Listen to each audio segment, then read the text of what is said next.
people, white European males of the society, the people who some people drool in the mouth to get next to. You see and witness these people being involved within the lowest of the lowest degenerate behavior. One of the guys say, I enjoyed that torture video. When are we gonna get participate in these kinds of things again? We are killing this idea. The Epstein files is killing these ideas of whiteness. The president is mentioned more than anyone. So if this is the height of what human beings is supposed to aspire to, just consider that. So this gives the rest of the world, other groups of people, have the ability to take a breath and say, okay, now I could be myself, because I definitely don't want to be them.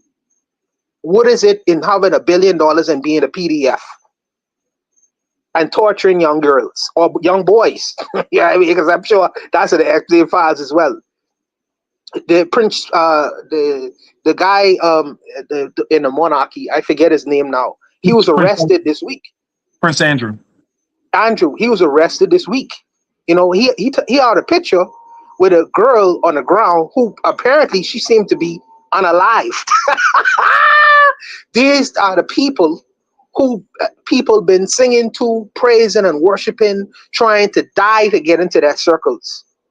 And now the world is seeing these people for the first time in terms of who they really are. Who they really are. And if you want to be that, if you want to give up all who you are to be that, then you get what they get. You get what they get. The president of the United States right now, he is rotting. He's rotting in the face of everyone. Look at his hands. He's rotting. He's melting. He's melting. You know. So I am glad that the people who aspire to get close to this is seeing for the first time who these people are in front view of the whole world now. Now, what will be their excuse? What will be their excuse in trying to get closer to whiteness, especially white maleness? But that's what I think about this particular thing. I love the Epstein files. All right, Buana. Trigger Happy took my thought in the chat. Trigger Happy says the Epstein files expose what would have been an average day on the plantation or in a colony from back in the day. And I agree with that, because dog, if you're doing this now, imagine what you were doing when there was no record, no way to capture what was going on. So it just gives us a good idea who these people are and who they've always been. So I appreciate that comment, Trigger Happy. Greetings to Provide Triggers for Evolution. Greetings to Sister Raw, who's out there as well. Thank you guys for coming through. Let me go down to Kofi. Kofi, what say you to Shooter Breeze topic number 3? What do the Epstein files say about the Western quote-unquote morality? Buana did a bang-up job. I loved that perspective. I really, truly love that perspective. That is, and Provide Triggers and Trigger Happy too. That is a very good outlook. So what I can only add to that when it comes to American morality, the Chinese are right, because remember, America is a colonial power, right? They think they're the world police and they think they're the standard of morality. Peace, rest in power to Jesse Jackson and Martin Luther King and all these people that show the hypocrisy of what America says they are, but what they're not. So we always return on media, especially return on Fox Media. Oh, the Chinese are communists. The Chinese are this. The Chinese, you don't have freedoms like you do here in the U.S. of A. because you can only have a certain amount of kids. And if you're in China, and you can't do this in China and this in China, and we're better because we're a democratic republic.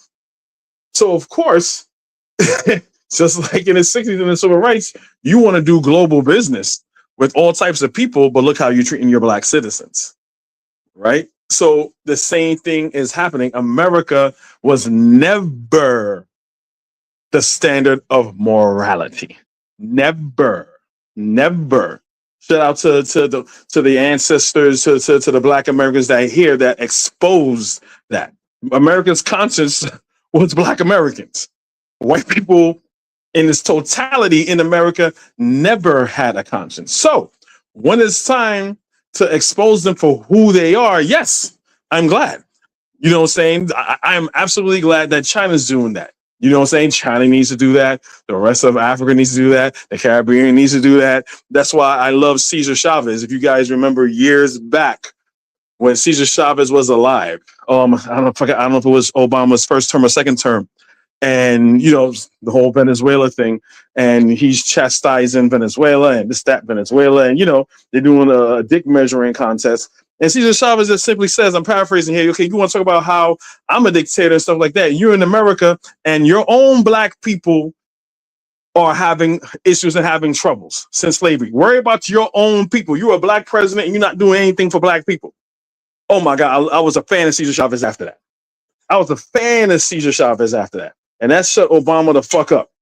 Because guess what? You're concerned about international policy, but you got a shit domestic policy when it comes to your own people. Mind your fucking business.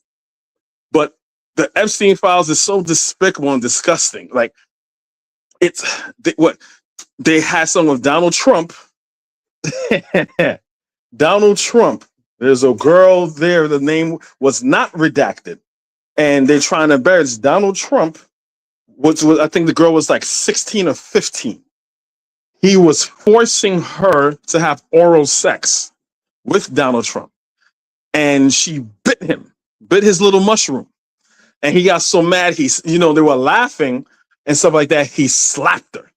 He hit her. All of this is in these files.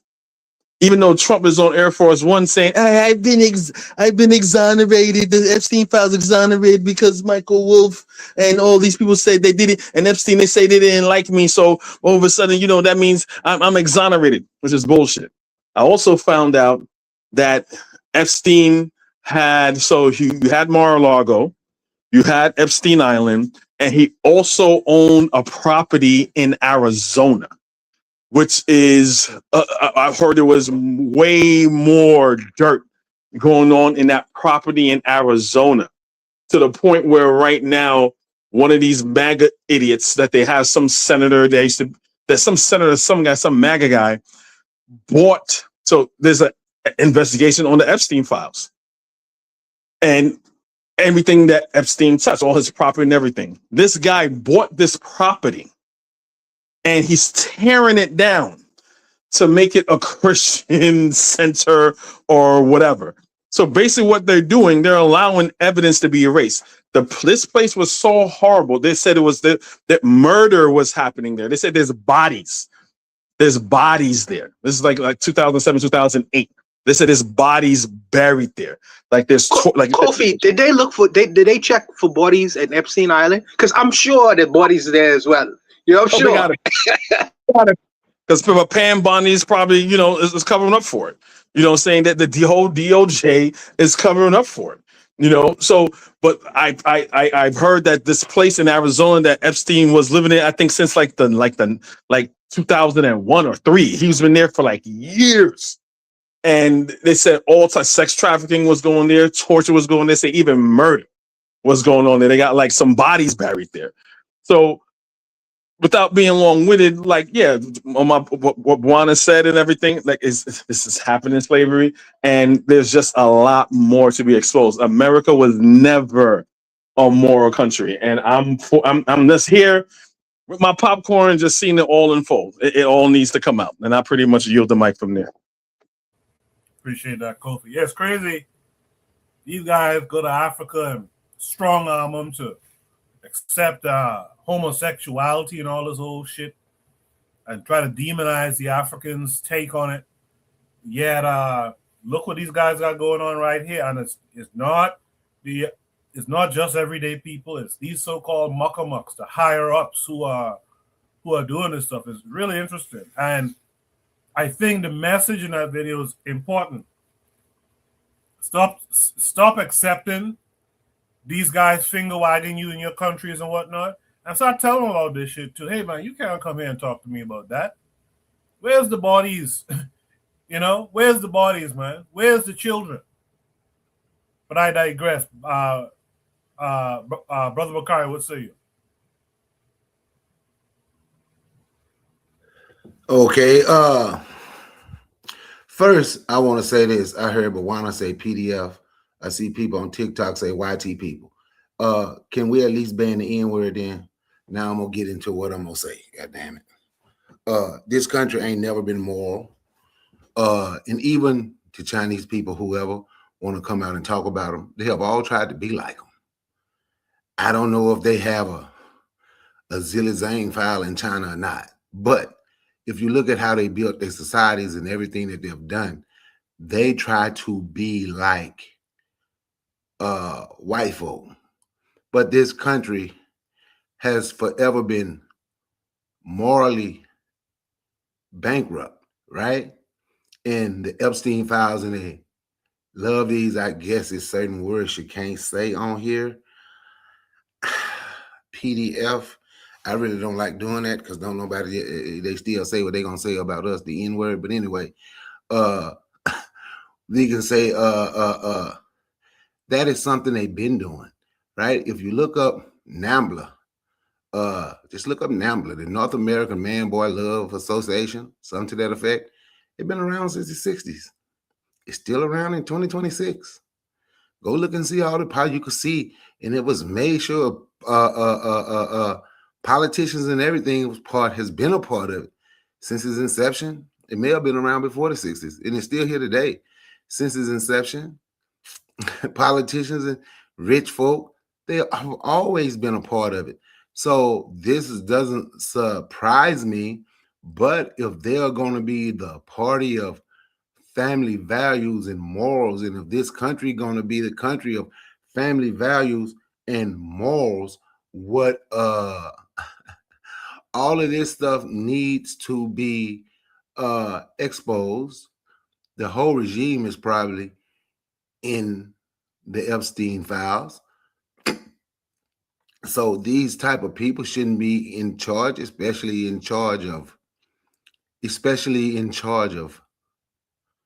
us. None, regardless, they shouldn't be in charge of us. But this just shows what America is. But showing what America is also showing what America has always been. What it has always been. It's always been this way. It's not going to change. They have no morals. How could they ever convince the world? See, this lets you know how the world felt about black people, right? You can convince the world you moral while you burn black churches, while you kill black babies, while you still lynching black people, but you can convince the world that you are moral. That goes to show the reason the world is mad is because these are little white girls. These are little white girls these pedophiles is messing over. That's why the world is mad. Because the world never got this mad when they was doing this to us. And I heard Kofi say he loved somebody for what they said about Obama. Somebody doing it to your people. You can't say he just doing it to your people when everybody's just claiming to be American. So he's allowing it to happen to Americans. Don't just single out one person, all of them. If you claiming to be this American and you love this damn country, everybody who has set up in that damn thing called the White House have allowed it to happen. And they can convince the world that they were moral because nobody gave a damn about African people. Now they give a damn by little white girls getting screwed over. If those was just little black girls, they wouldn't give a damn. But fortunately, this one we were out of because they ain't want no black girls over there. I yield the mic. Brother, I appreciate that. I really appreciate that. Also, I appreciated something you said earlier in that comment, which is if we gotta abbreviate certain terminologies or can't use straight up certain wording, then we shouldn't say the N-word too. This is just a side note, so bear with me for a second. But I saw a video this week on Twitter of the streamer Kai Cenat. And one of his people was on screen and referred to one of the other guys as, and I have to do it, as the F word. You know, the gay slur. And Kai Cenat got immediately upset, told everyone get out, get off screen, and he finishes telling everyone to get out, get off screen by saying the N-word. And I'm like, wow, this you have to be careful what you say, but you can say the N-word all day. You know? So yeah, thanks for that, Brother Bakari. Last but not least, man, there's been some nice comments in the chat.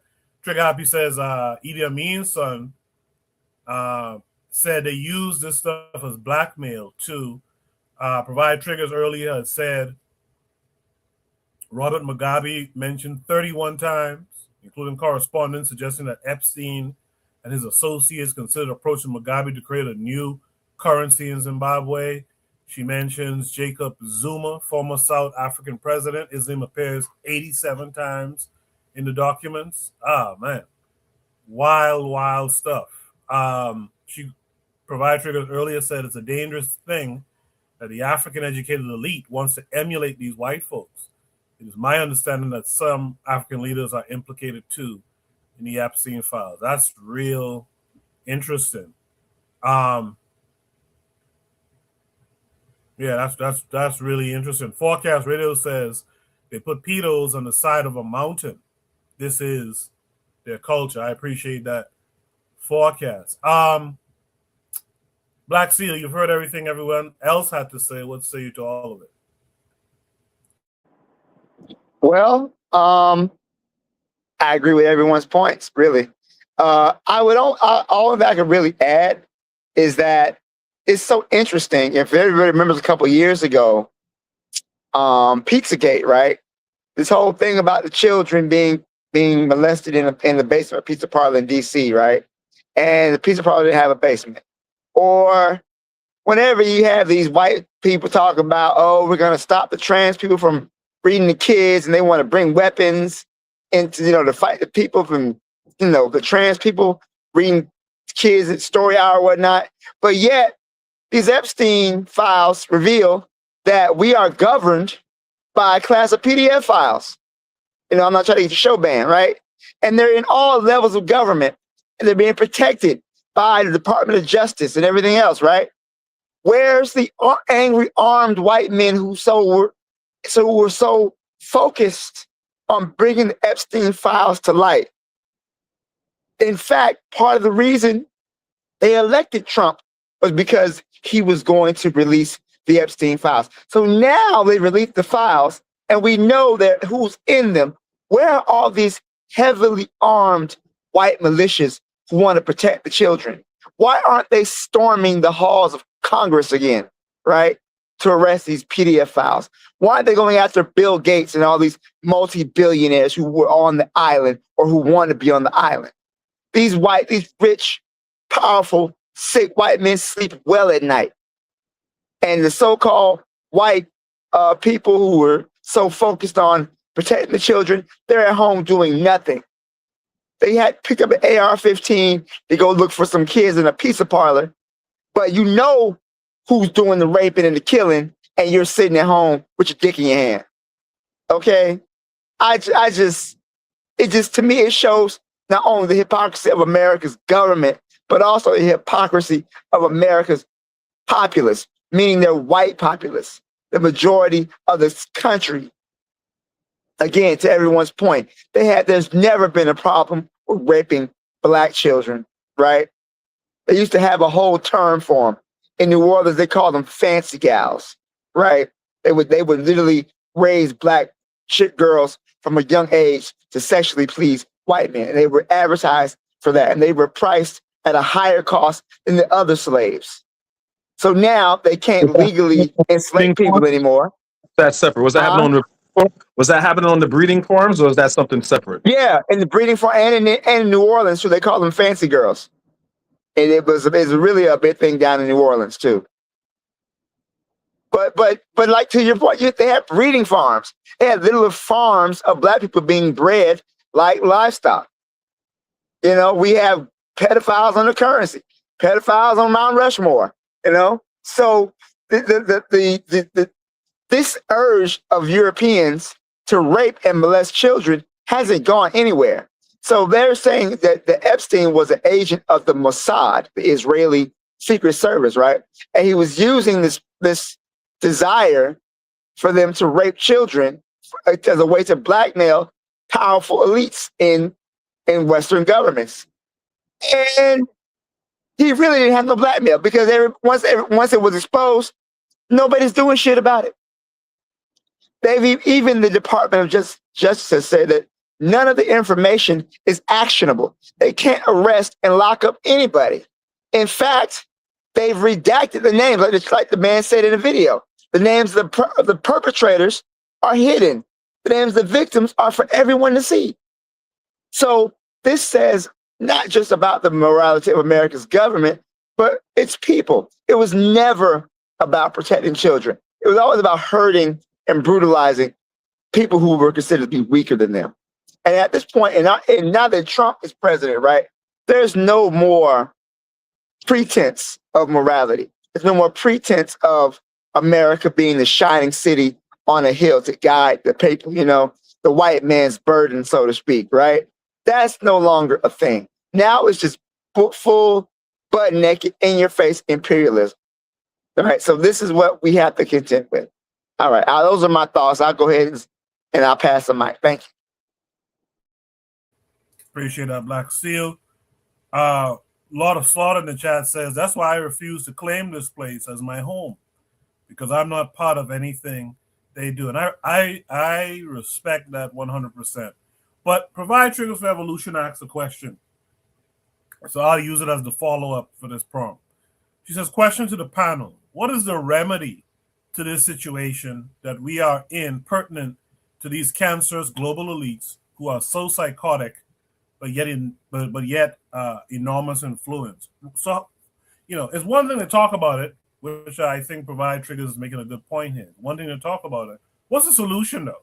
How are we to insulate ourselves from this type of activity? Anyone could answer in any order. We have to get together, want to get together. We have to build. And what I mean by build and get together is not sitting here, not just being on YouTube. We have to want to meet. We have to want to organize first. Once we organize, we have to strategize and build. And where we are building and what we are doing shouldn't be on social media. We know what we are doing, and that's part of the way that we can start to insulate ourselves. People, we're going to have to put our money together. We're going to have to set aside, like for me, FBA and an African, all that argument is done for me, right? So anybody who's still in those arguments, anybody who's still, it is certain things that we're going to have to say we're not going to allow. We have to sit together and make the rules. And we have to live by the rules in which we make. And some of our people may not want to be there and may want to help from the outside, which is cool. But that's the first thing, organize. So we're going to organize because we're going to be willing to meet. And once we organize, then you strategize. That's where you're uniting and you're building and everything is going to come from. But we ain't going to show them what we're doing and where we're at all on social media. Part of the reason so we don't get the backlash from our own people. But those are some of the things, for me, as I see, those are some of the things that we would have to do, because those are some of the things that I've seen done. I yield the mic. I have an idea in terms of well, let me just take it to the United States, because it's a because I agree with Brother Bakari. Organization is key. I agree with that. Earlier this week, I was watching a interview by Jay Morrison. I don't know if the brothers know who Jay Morrison is, but he created a fund in terms of collectively getting Black people together to invest in a fund for money. Now, he had a decision. he could have bought a town and developed a town where black people could get together. And his idea was to create another Black Wall Street or create a fund. His idea was to create a fund. I would think it would be a good thing to buy up a town and black folks who wanted to invest, because Brother Bakari is talking about insulating yourself. So if you buy a town where you control the police, you control all the electricity, the water, all these kinds of other things, the essential services, you know, the hospitals and things of that nature, because you could buy towns. I didn't know that in America. You could actually buy towns. So if you could collectively get together, and I think Jay Morrison had about $12 million, the town itself costs like what, 3 million, something like that. I think that these kinds of things on a small basis is feasible, on a small basis, where you're talking about maybe to 100 to 1,000 people. On a larger level, you know, I understand that you live in America, you live under a situation. So some people decide to take it to the vote. Some black people decide to do that. And then you vote in people like Mamdani. You know, I know this ain't an answer for everyone, Brother Bakari. It ain't an answer for everyone. But you vote in people like Mamdani, who is he seemed to be anti-elitist. So you try to get representatives in there who are anti-elitist. Shout out to Jesse Jackson, by the way, for his passing. But you try to get in people involved in the politics who are anti-elitist to maybe represent you better. That's another way. Bwana, real quick, before I go into this dead zone. How about Mom Donnie's mom? They got a picture of Mom Donnie's mom with Epstein. That's a problem. I didn't know that. But another thing too is, you know, the two last thing I would say is you do like the AES. Do like the AES. You know, do like the AES. You remove the people completely out of office. Now that's talking about coups and things like that. I could take a special kind of group of people, because these Caribbean islands, we need some of that here as well. So that's another solution. And the last solution I would say, and maybe most improbable, is buy a bullet. So talk like that. In terms of getting the police. The guy who unalived the insurance CEO, he felt like, well, these elite guys in these CEO positions determine who live and dies. And he decided to take the matter in his own hands. So you have several different kind of solutions to the problem. So the people have to decide which way they want to go in terms of these elitists controlling and oppressing people. You have to determine that. By the way, Black Seal, I did not know that Mamdani's mother was mixed up in the Epstein business, but he was a psyop though. He was trying to connect with everyone to really compromise a whole lot of people. But that's a whole other discussion. But that's my solutions. Provide triggers. I don't know if I answered your question good. So. All right. Before we move on to the next prompt, if no one has anything else left to say, well, first to address what Brother Bakari said, you know, I agree we have to meet up, and we can't do all this stuff in the wide open public. So join the Discord. I promise you, I'm going to put up a prompt about it. Who, you know, just to get a general idea where we are, Northeast, you know, Midwest, down South. Let's get an idea where folks are, and let's try to create like a buddy type of thing with those who's close. I know me and Kofi are close by. I should link with him, for example, and ultimately link with Bakari and stuff like that, and ultimately link with Bonnie from the same place I'm from. So yeah, so I'll definitely start something on the Discord about it. And if I don't do it within a week's time, someone please remind me. But we need to come together. We need to discuss ideas, not just discuss ideas. We need to actually carry out actions when we link with one another in person. So that's something to keep in mind. And the same is extended to all you guys in the chat. If you're not on the Discord, click the link, join the Discord. Let's try to meet up before this year ends out. You know, Real quick before we go on to the next prompt, though, I was really proud of this week. The forecast from the Forecast Radio has authored a book. It's on Amazon in Kindle form right now. I'm waiting for the hardback release to come out because I really don't read from a Kindle anymore. But if you do, make sure to go and support him today. The title is I should have screenshot and had the link ready. I'm sorry I didn't. But the title is The History of Racism, A Guide to White Supremacy. Like he says here, it's only an ebook. The hardcover is next week. So I'll be getting it next week. If you can, just screenshot the screen right now so you can remember the name of the book. But kudos to Forecast for doing that. I remember when he did his Black History segments on his podcast. And look, now he has something tangible that you could support him. You could support him behind it. So make sure pick up your copy. The History of Racism, A Guide to White Supremacy. Man, shout out to Forecast for that. It's not scripture, Forecast. Forecast, if you're still out there, you know it's not scripture. Y'all might not get it, but he'll get it. Forecast. I hope AI write this book. You know, if I buy this book, I hope AI. I hope AI write this. You know.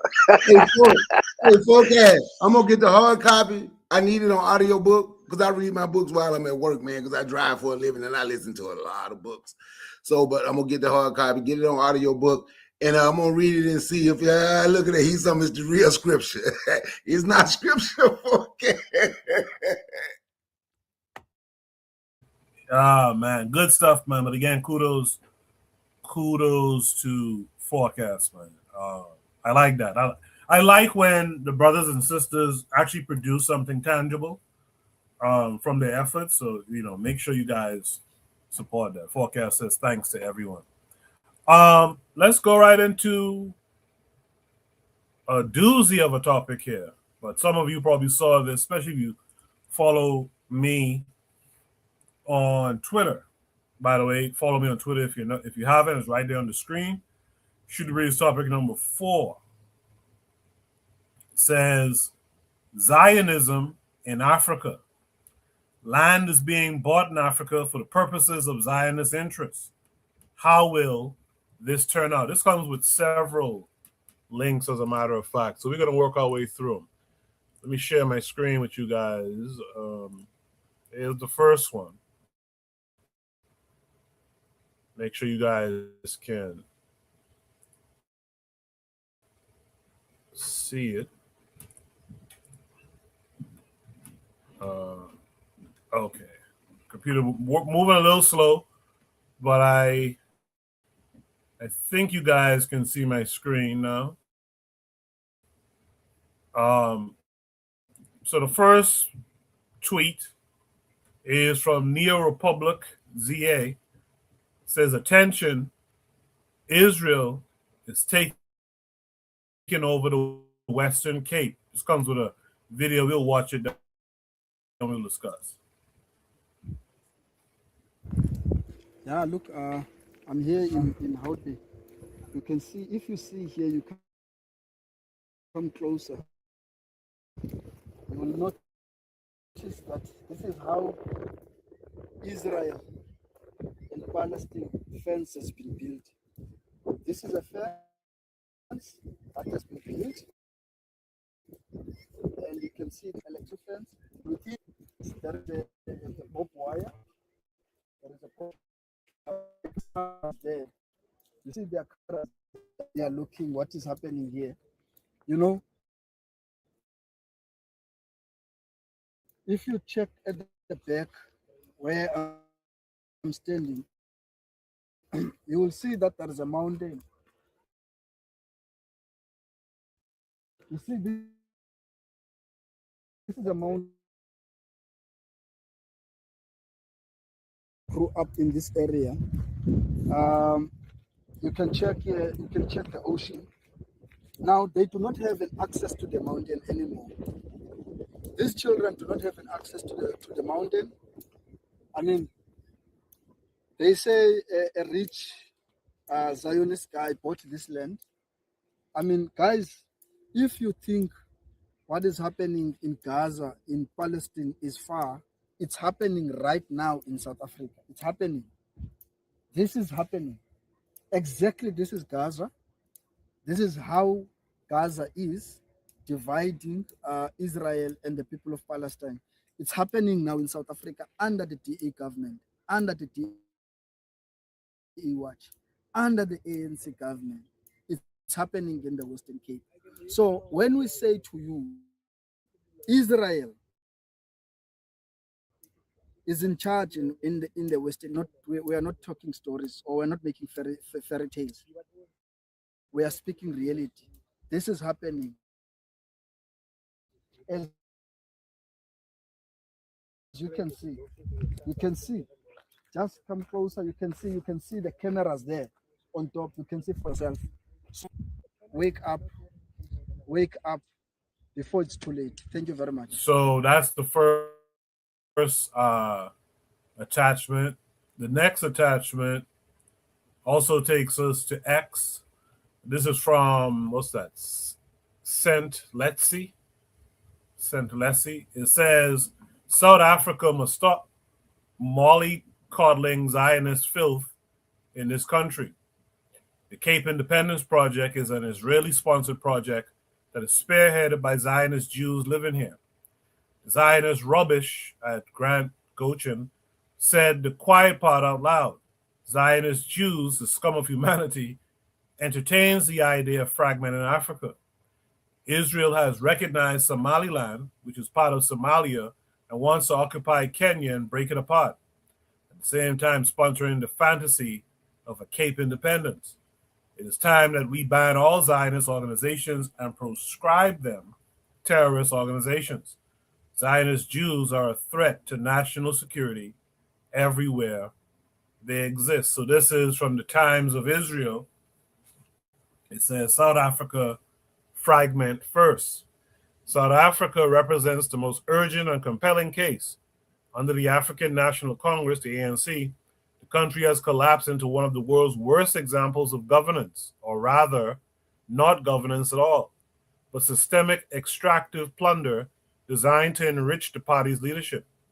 Every component of government is effectively for sale, including and especially foreign policy, which has been aligned with Iran through deepening military ties, such as participation in joint BRICS naval exercises involving Iranian vessels and high-level defense visits.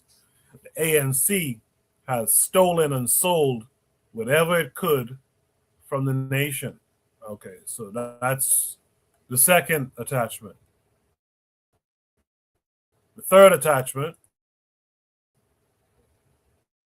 is a video that I what you call it, retweeted a couple of times this week, and I wrote as Israel wants to create a community in Solai of Israel teenagers and Kenyan teenagers. And the quiet place, it is also a place where we dream to bring from Israel, where we based from, where we came from, 15 years ago to Kenya. We want to bring the dream of a community between Israeli teenager and Kenyan teenager. So in Israel, we have a school that's called Londoners. And we want to open here another branch of the school for Kenyan people. So an Israeli will come to visit here. So we will create a community of knowledge, information, and friends between Israel country and Kenya. View of Lake Solai and the quiet place, it is also a place where we dream to bring from Israel, where we based from, where we came from, 15 years ago to Kenya. We want to bring the dream of a community. So in Israel, we have a school that's called Londoners, and we want to open that the Kenyan people will come to visit Israel, and Israeli will come to knowledge, information, and friends between Israel country.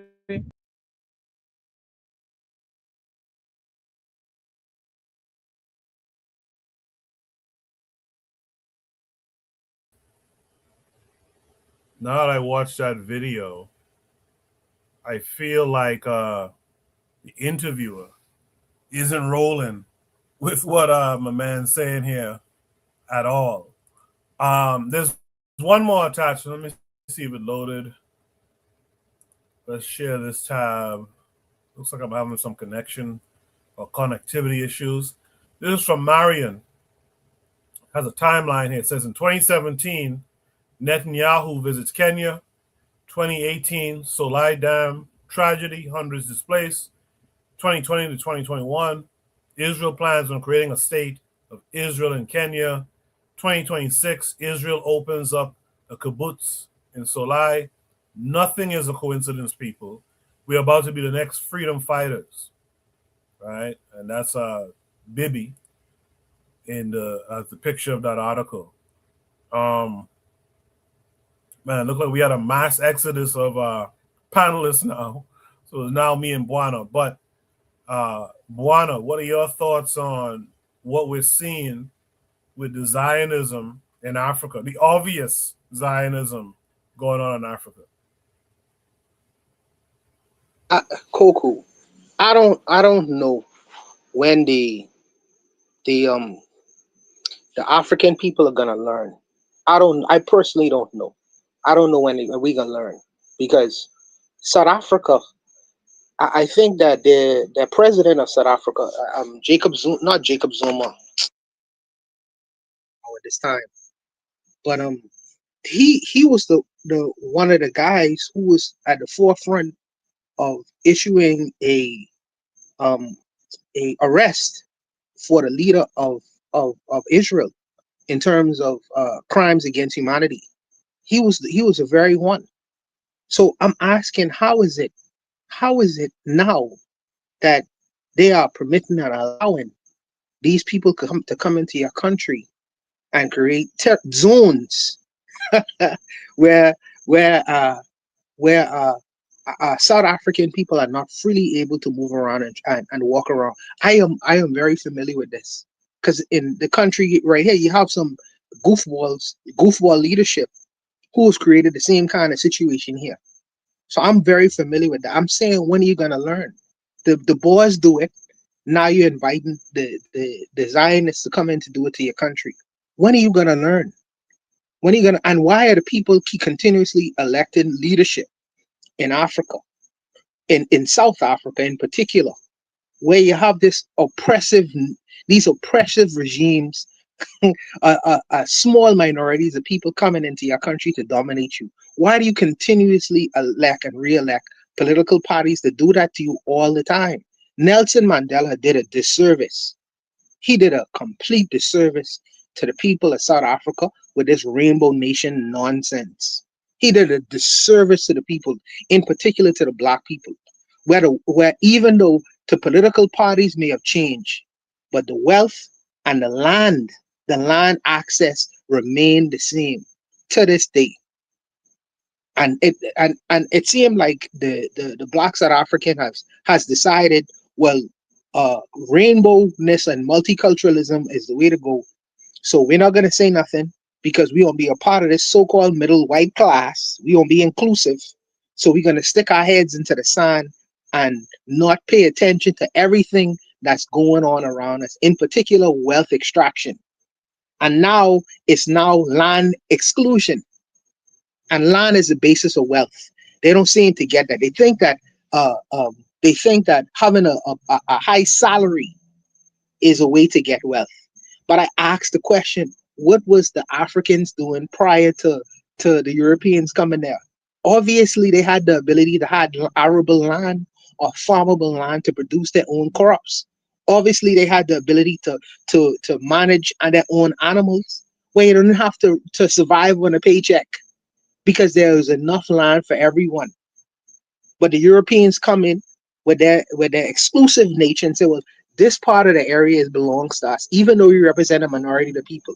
Now you're inviting Zionists in because you believe and have this idea these are the chosen people, so they're gonna choose a piece of your land and exclude you from it. When are they gonna learn? The Kenyans is another situation going on, because I hear things about Kenya, and I hear how the well, I don't want to carry gossip, but how the women are very partial to European men. And it's like the leadership in these countries just permitting these things to happen in the country. And the sister just asked the question, what should be done about these kinds of things? Well, you need an upsetter.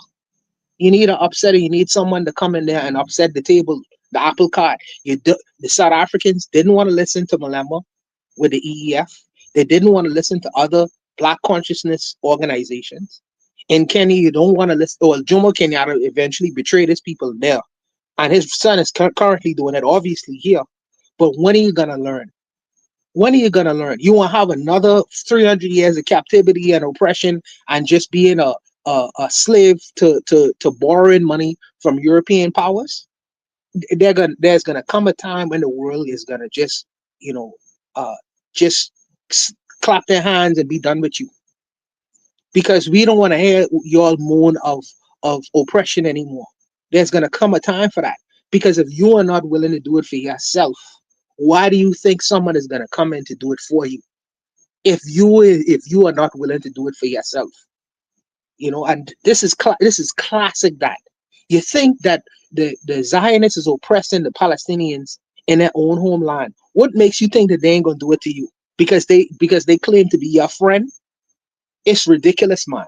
At this point in human history, with all the access to information, historical and current information that we currently know and realize, to continue on this frame for a couple of dollars, in terms of only the leadership getting a couple of dollars, by the way, to continue in this vein, you deserve what you get. Now that's harsh as a Black man saying that to another Black man, but if you want to continue in this vein, you deserve the leadership you get. You deserve the leadership you get. That's what I think about this, Coco. I'll leave it there. Well, I agree with everything you said, and I'm happy that you ended it off the way you did. This goes back to the Frank Zanu conversation we started the show with. Remember what he said? He said, we are not brothers. He said, I am a man, I'm from this small group of people, and that's my people, right? The rest of y'all aren't anything to me. And that's what's going on in Africa. I hate to say it, but these guys are saying, mind your own business. By the way, we hear that from the so-called FBA ADOS people in America. Mind your own business. Let us deal with our white people, our white folks, and you guys stay out of it. It's just, the matron talks about it all the time. It's this rugged individual nonsense of, well, I'm going to make it. I'm going to cut these deals. I'm going to be enriched. I'll be good in life. I'll be good in the world. My children will be fine. So be it whatever they do. Whatever they come and do, divide the country, take the land, blah, blah, blah. It is what it is. And that's the real problem that we have. We don't, I think it was Bono who said it many moons ago. We don't have someone with the big stick who can go around on this continent of ours and really crack some heads open. These people know what's coming. You think they don't know history? They know the history. They see what these people are doing right now, currently. They know what's coming. They know that children are going to get trafficked, like Trigger mentioned in the chat. This guy is talking about your teenagers and our teenagers could hang out together. What for? They know what's coming. They know that they're going to give, these people bought this land, probably paid a good little price to certain individuals in the government. They bought this land. They're going to, one day get to the point they're going to expand on that territory. And next thing you know, Kenya will be divided in north and south. For some reason, they like dividing African countries in north and south, by the way. Right? They know what's coming. But these guys are saying that's those people's problem later down the road. Right now, I'm good. I'm good. My children and stuff, they'll be good. That's those problems. I have a prompt that I put up. I didn't put it up yet. What we gonna be talking about? Sorry about this trigger. What we gonna be talking about? Some of those Ghanaian families who was heavy in dealing Africans to these Europeans during the slave trade, and come to find out, these are some of the major people in government and whatnot. We know what's up.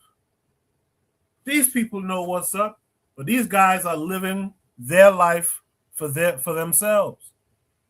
They're not checking for no future.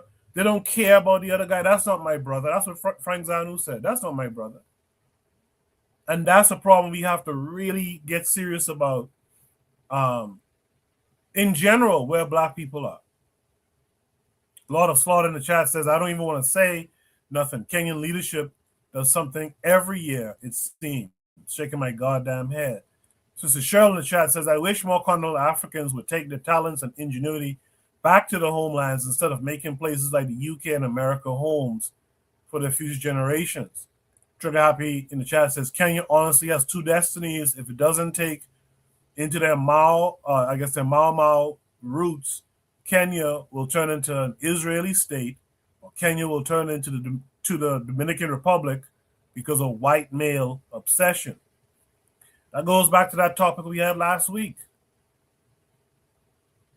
You women like these outsiders, and y'all need to crack down on that stuff too.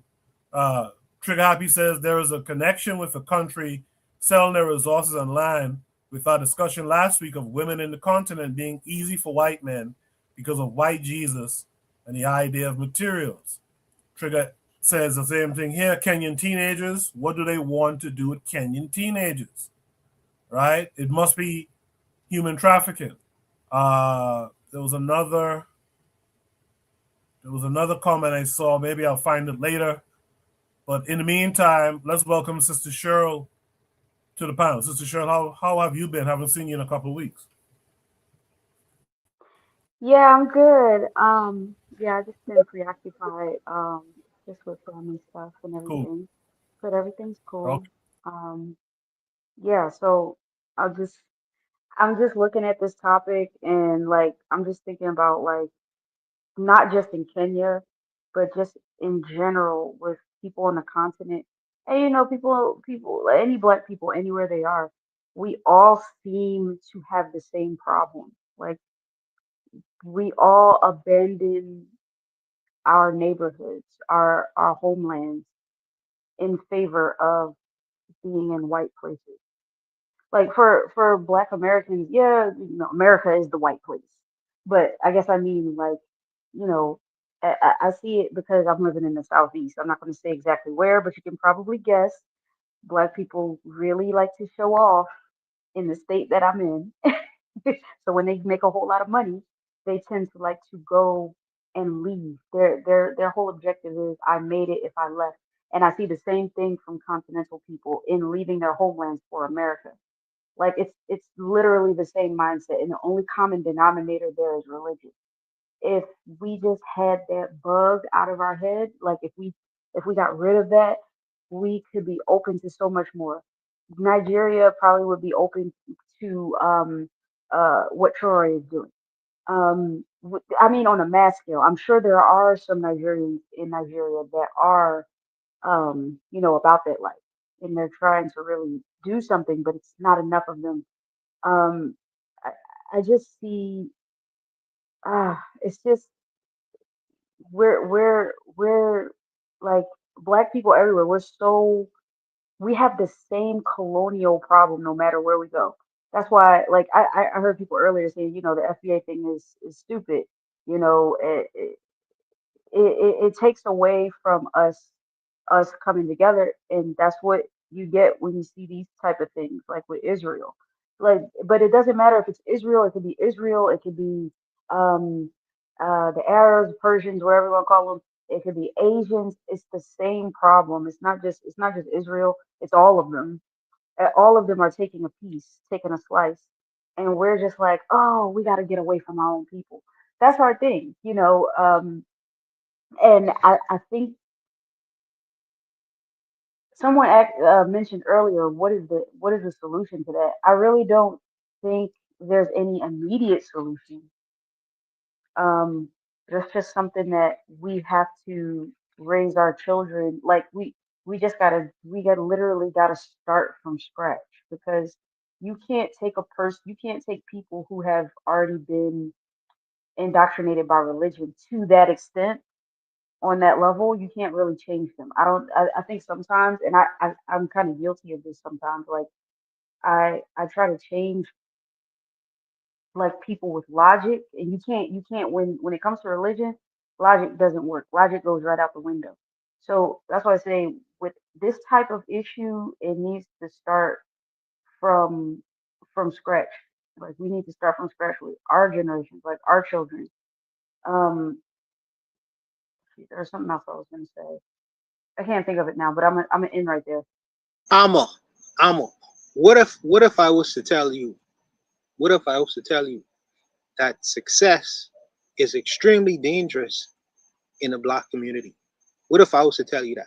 Like, let me Yeah. explain that. Hmm. Um, I don't know if you know ever heard of a rapper named Nipsey Hussle, right? He went back to his community, and his community robbed him, murdered him, and killed him, unalived him. I could tell you stories where sometimes some people do stay, and the same people around him, they notice the fact that you're getting a little bit of money, maybe a little bit more than they do, and they will rob you.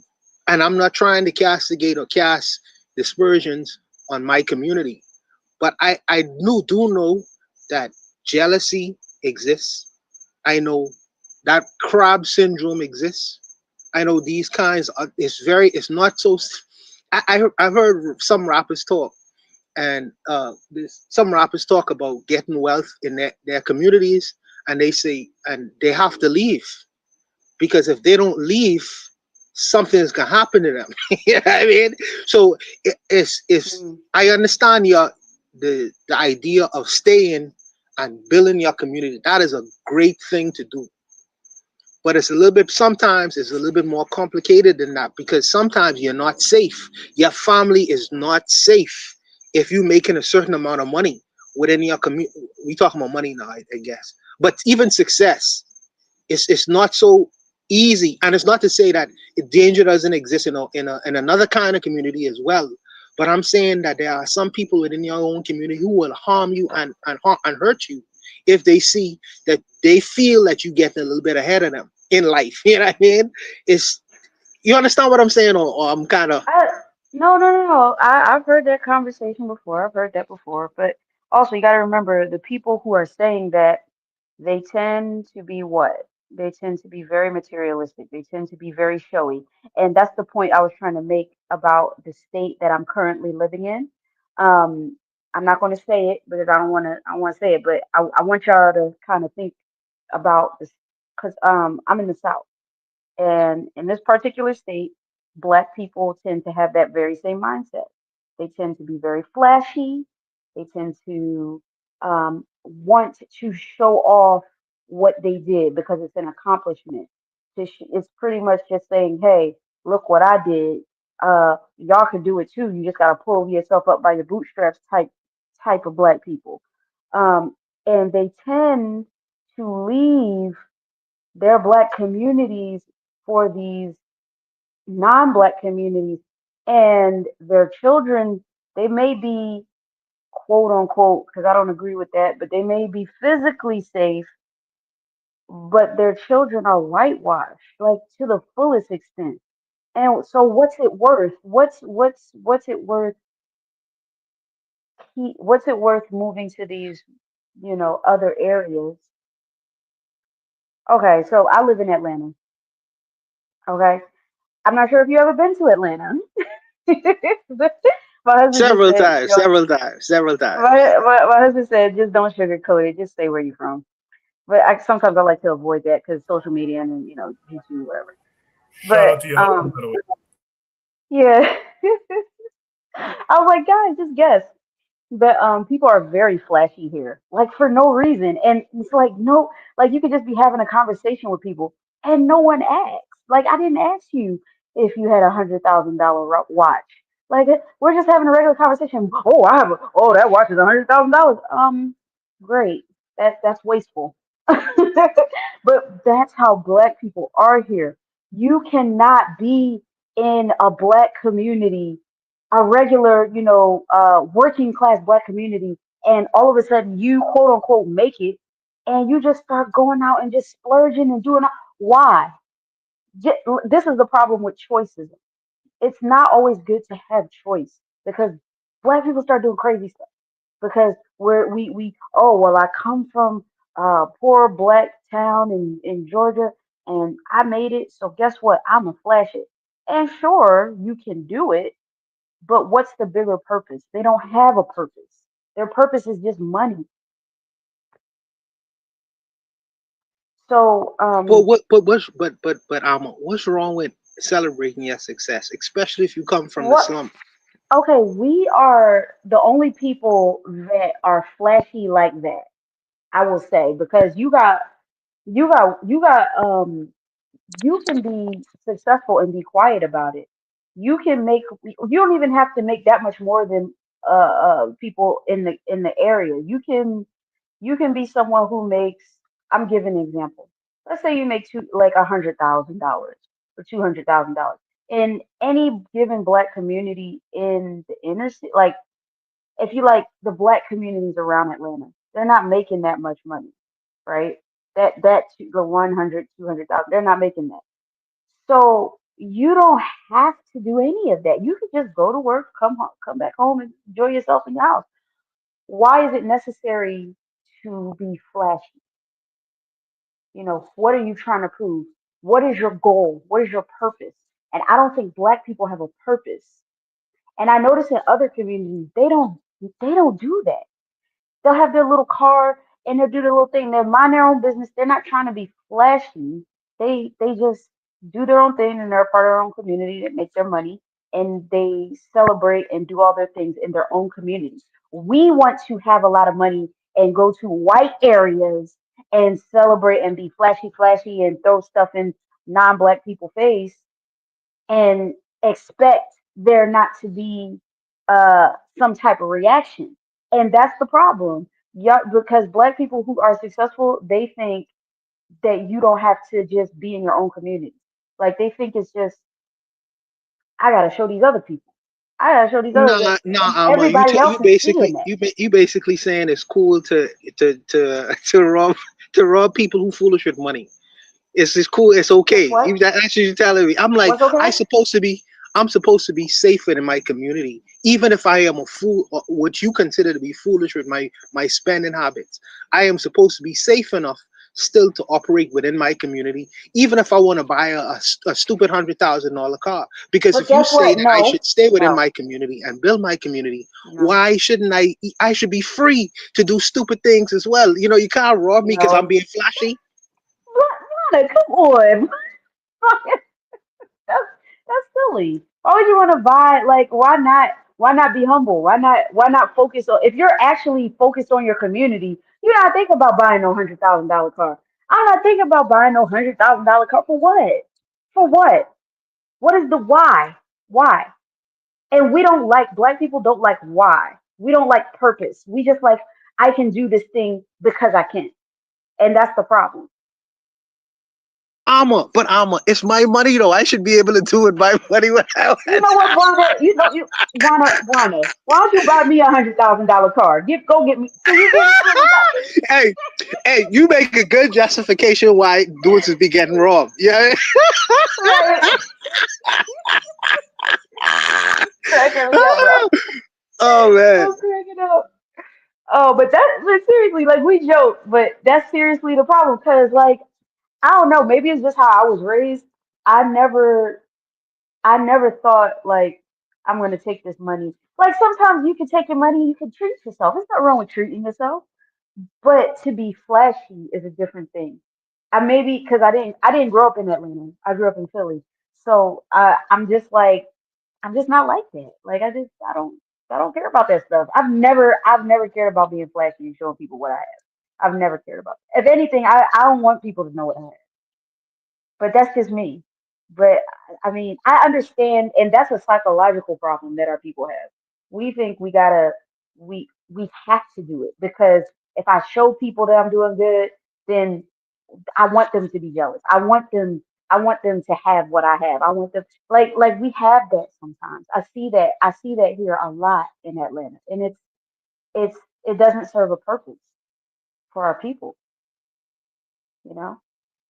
Doesn't mean you can't treat yourself. You can treat yourself on things but why do other people have to know? Like why does social media have to know?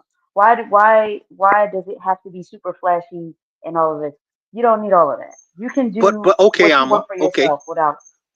okay, Amma. So when I hear the young fellas talk, right, they say that the reason why they get into the drug dealing and the pimping game is because they look at the poor community and where they come from.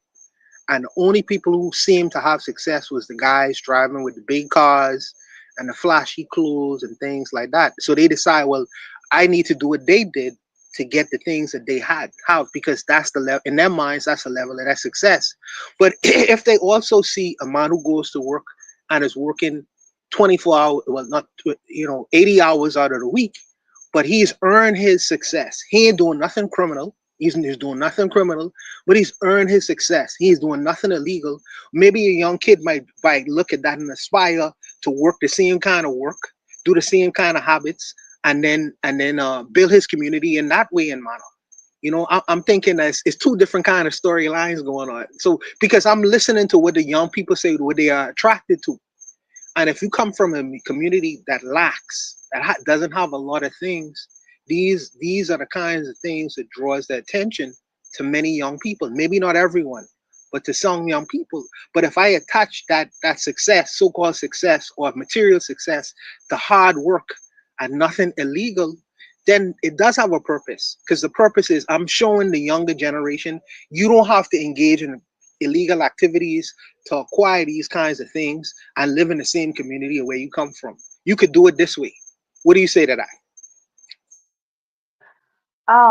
Well, I think for any people who are, and this goes anywhere, not just in America, like even because that's the reason why a lot of continental people come to America, right? Because they may have lived in a really, really bad condition and they want to come to a place where it's quote unquote successful. And mind you, everyone defines success. It, I would say, how do you define success?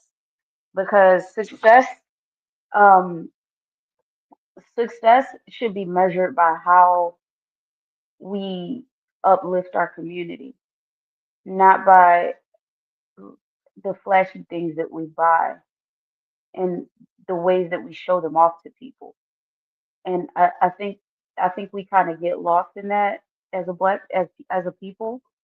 Um, you're never gonna see a white man walking down the street with a big gold chain and a big clock around his neck. And you see what I'm saying? You're never going to see that type of flashiness from the palm colored people because this is their nation. It doesn't matter if they're poor or not. They succeeded because this is their nation. You see what I'm saying? Success is defined very differently for different people. So and also you said I forget what you said. You said how do you how does a person who comes from I can't remember what you said. You made a comparison. I Um, can't remember. If you're coming from the slums, yeah, versus a person coming from the slums versus a person who works hard for his success.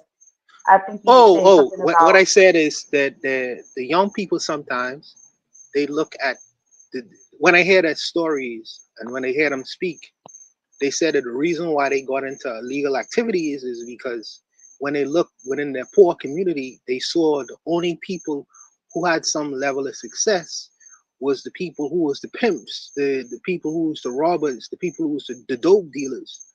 And I'm saying that there's other people, if there existed other people within that community who are hardworking people, they work very, very hard. They mastered their craft and skill set, and they was able to achieve a level of so-called quote unquote material success. They drove the nice cars. They had the nice ladies on their arm. Then there would be the aspiration would be different. The young people wouldn't only aspire to be the working with the kind of criminal kind of situation to get money. They would look at in terms of success. They would say, well, if this guy could make it and he works very hard and he's able to achieve the same things, I don't have to engage in criminal behavior. You understand what I'm saying? Yeah, I understand what you're saying. I don't think I think it's easy. It's easier to do. Remember, you said look at this generation today. Well, this generation is. I mean, not just this generation. A lot of our generations have been stuck on television, the glamour, the propaganda, where we are socialized to believe that fast money is good money. So that's that. I mean, if I could get it fast, why would I get it slow? You know, like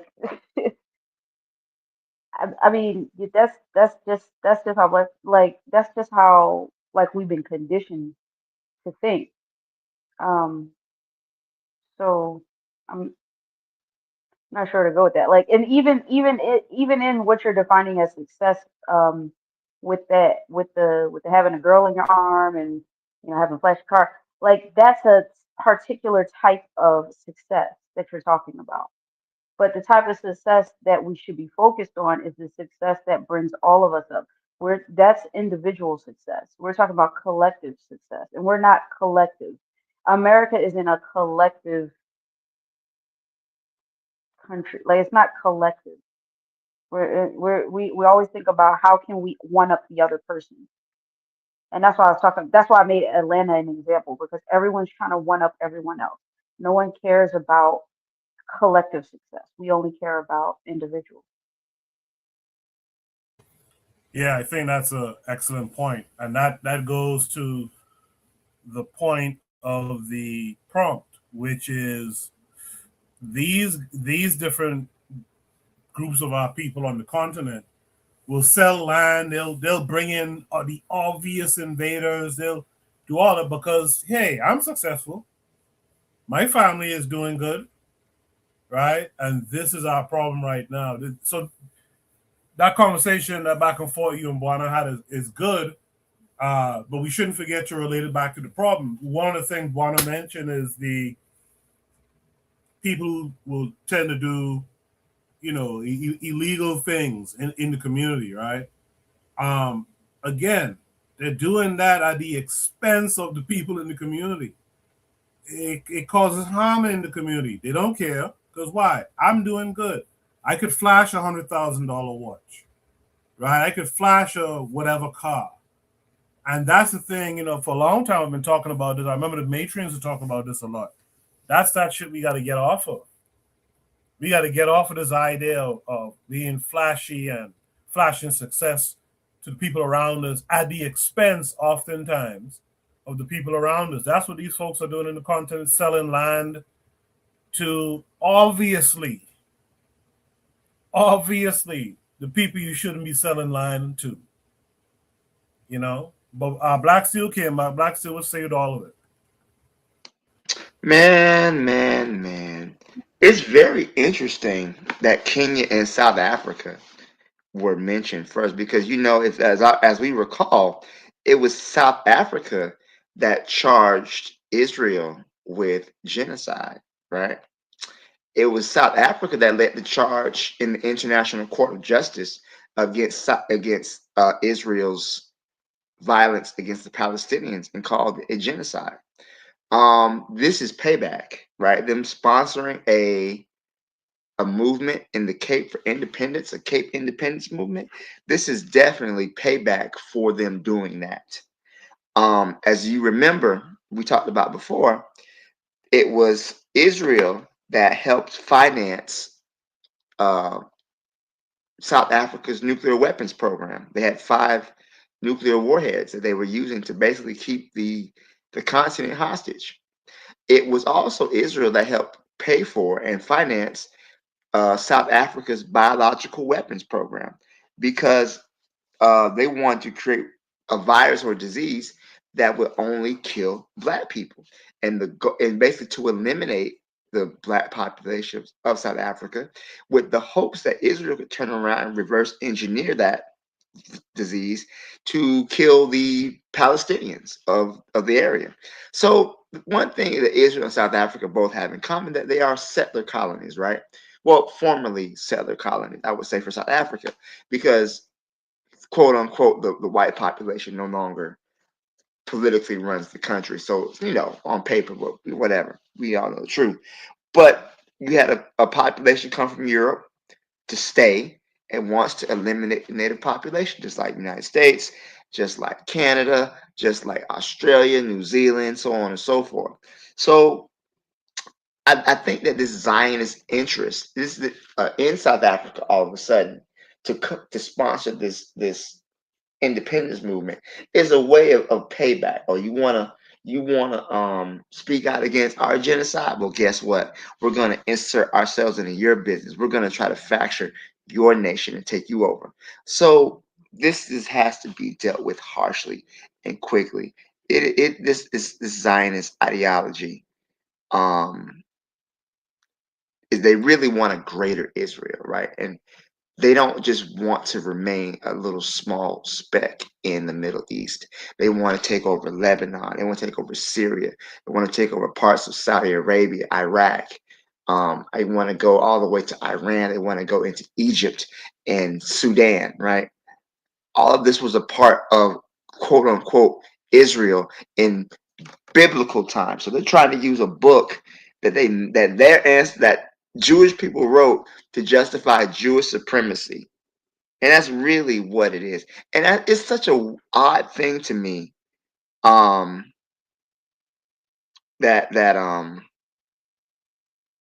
we can have this, we can talk about certain types of supremacy and certain types of ideology and how it connects to the religion, but we can't ever really say anything about Judaism, right? As if Judaism is above reproach. But it says in the Talmud how you should treat the Goyim, right? The Goyim are cattle, The Goyim are to be used for the benefit of the Jewish people. So it's, to me, we can talk about, and rightfully so when we talk about Christianity and Islam, but Judaism, because of the so-called idea of them being quote unquote God's chosen people, right? It leads to an idea of superiority. And I think there's another thing going back to South Africa. The World Council on Racism, I believe in the early 2000s, they said Zionism was racism. And because of that, the United States and Israel walked out of the conference because they did not want to acknowledge that the ideas of Jewish supremacy, or the Jewish right to a all Jewish homeland, is in fact racism. So there's a lot of stuff going back here, but it really, I think, is just meant to destabilize the continent, right? I believe that this allows them to take advantage, and this is exactly the type of behavior that African people do not need to be engaging in right now. We don't need to be engaging in dealing with the hostile settler colony who's in the midst of a genocide right fucking now. Why are you even dealing with these people, right? The fact that they can come to your land, and take out parts of your land and use it for whatever the fuck, that's a threat to your national sovereignty. And you think you are better than the Palestinians? They'll bomb you too. You can't let these African leaders who are behaving in individual instead of working with their neighbors, instead of coming together as a block. These people are a threat to the continent, because we are living in a time where people are linking up. They're locking in, as the kids say, right? And trying to organize and unite as blocks. They want a multipolar world. And this is not what Africans are doing. We're really kind of playing the game. Somebody give them a late pass, because they definitely got to get it together. I'll leave it there. Thank you. Well said, Black Seal. Man, good conversation from everyone. If there's no last thoughts here on this topic, let's squeeze in the final topic for tonight. That'll be Shoot the Breeze topic number 5. But this conversation is a necessary one, and I don't believe for a second that Kenyan officials haven't heard this or aren't hearing the pushback the diaspora is giving. This is why, by the way, Pan-Africanism is so important, as opposed to what Frank Zanu will be talking about earlier. We got to start holding each other in check. And that's why they don't want Pan-Africanism, because they don't want the collective saying to the outlier, hey, man, lock in and get your shit together. You know what I mean? Lock in and get your shit together. Brother Bakari is back. Did you want to comment on this prompt here? Nope. Brother Bakari is gone again. So I'll move on to Shoot the Breeze topic number 5. Shoot the Breeze topic number 5 kind of builds on this same idea. Shoot the Breeze topic number 5 says, this white guy in the video coming gets it more than some of y'all. This is in reference to the Ghanaian and Kenyan women who had sex with the Russian guy. This takes us to a tweet. So it takes us to Twitter. And I'm going to read the quick thing. It says, this foreigner has a message for the Ghanaian and Kenyan women.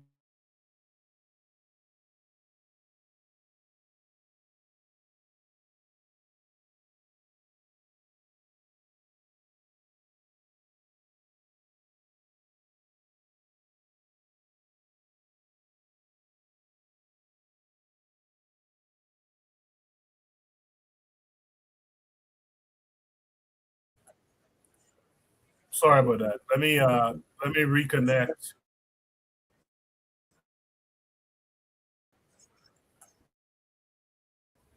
Let me reconnect my disconnected for some reason. Let me bring in Brother Bakari in the meantime. Brother Bakari, did you want to add something to that last prompt, or are you good?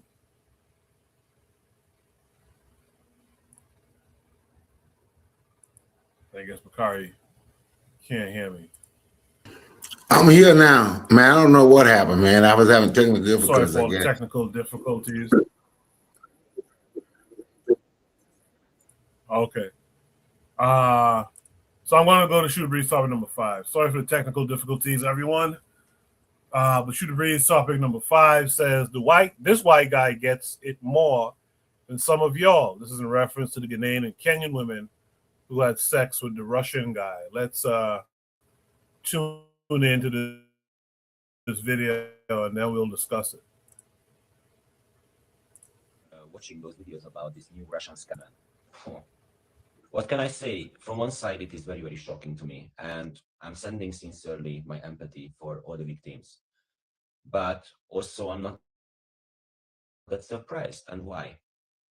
First of all, I am not surprised about that here in Ghana, it's often the victims are blamed and laughed at. And this is not okay. I don't know how would you feel if it would happen to you, dear commenter. It's a tough case and it's a social issue. So, yeah, first of all, ladies, I understand that many of you are desperate or poor and having hardships. But this color will not decide about a person's wealth and every other levels in life. Often as a foreigner also, I see that I'm the Obruni, so I must be rich, I must be a multimillionaire, I must have 5 penthouses and a swimming pool, which is not the reality.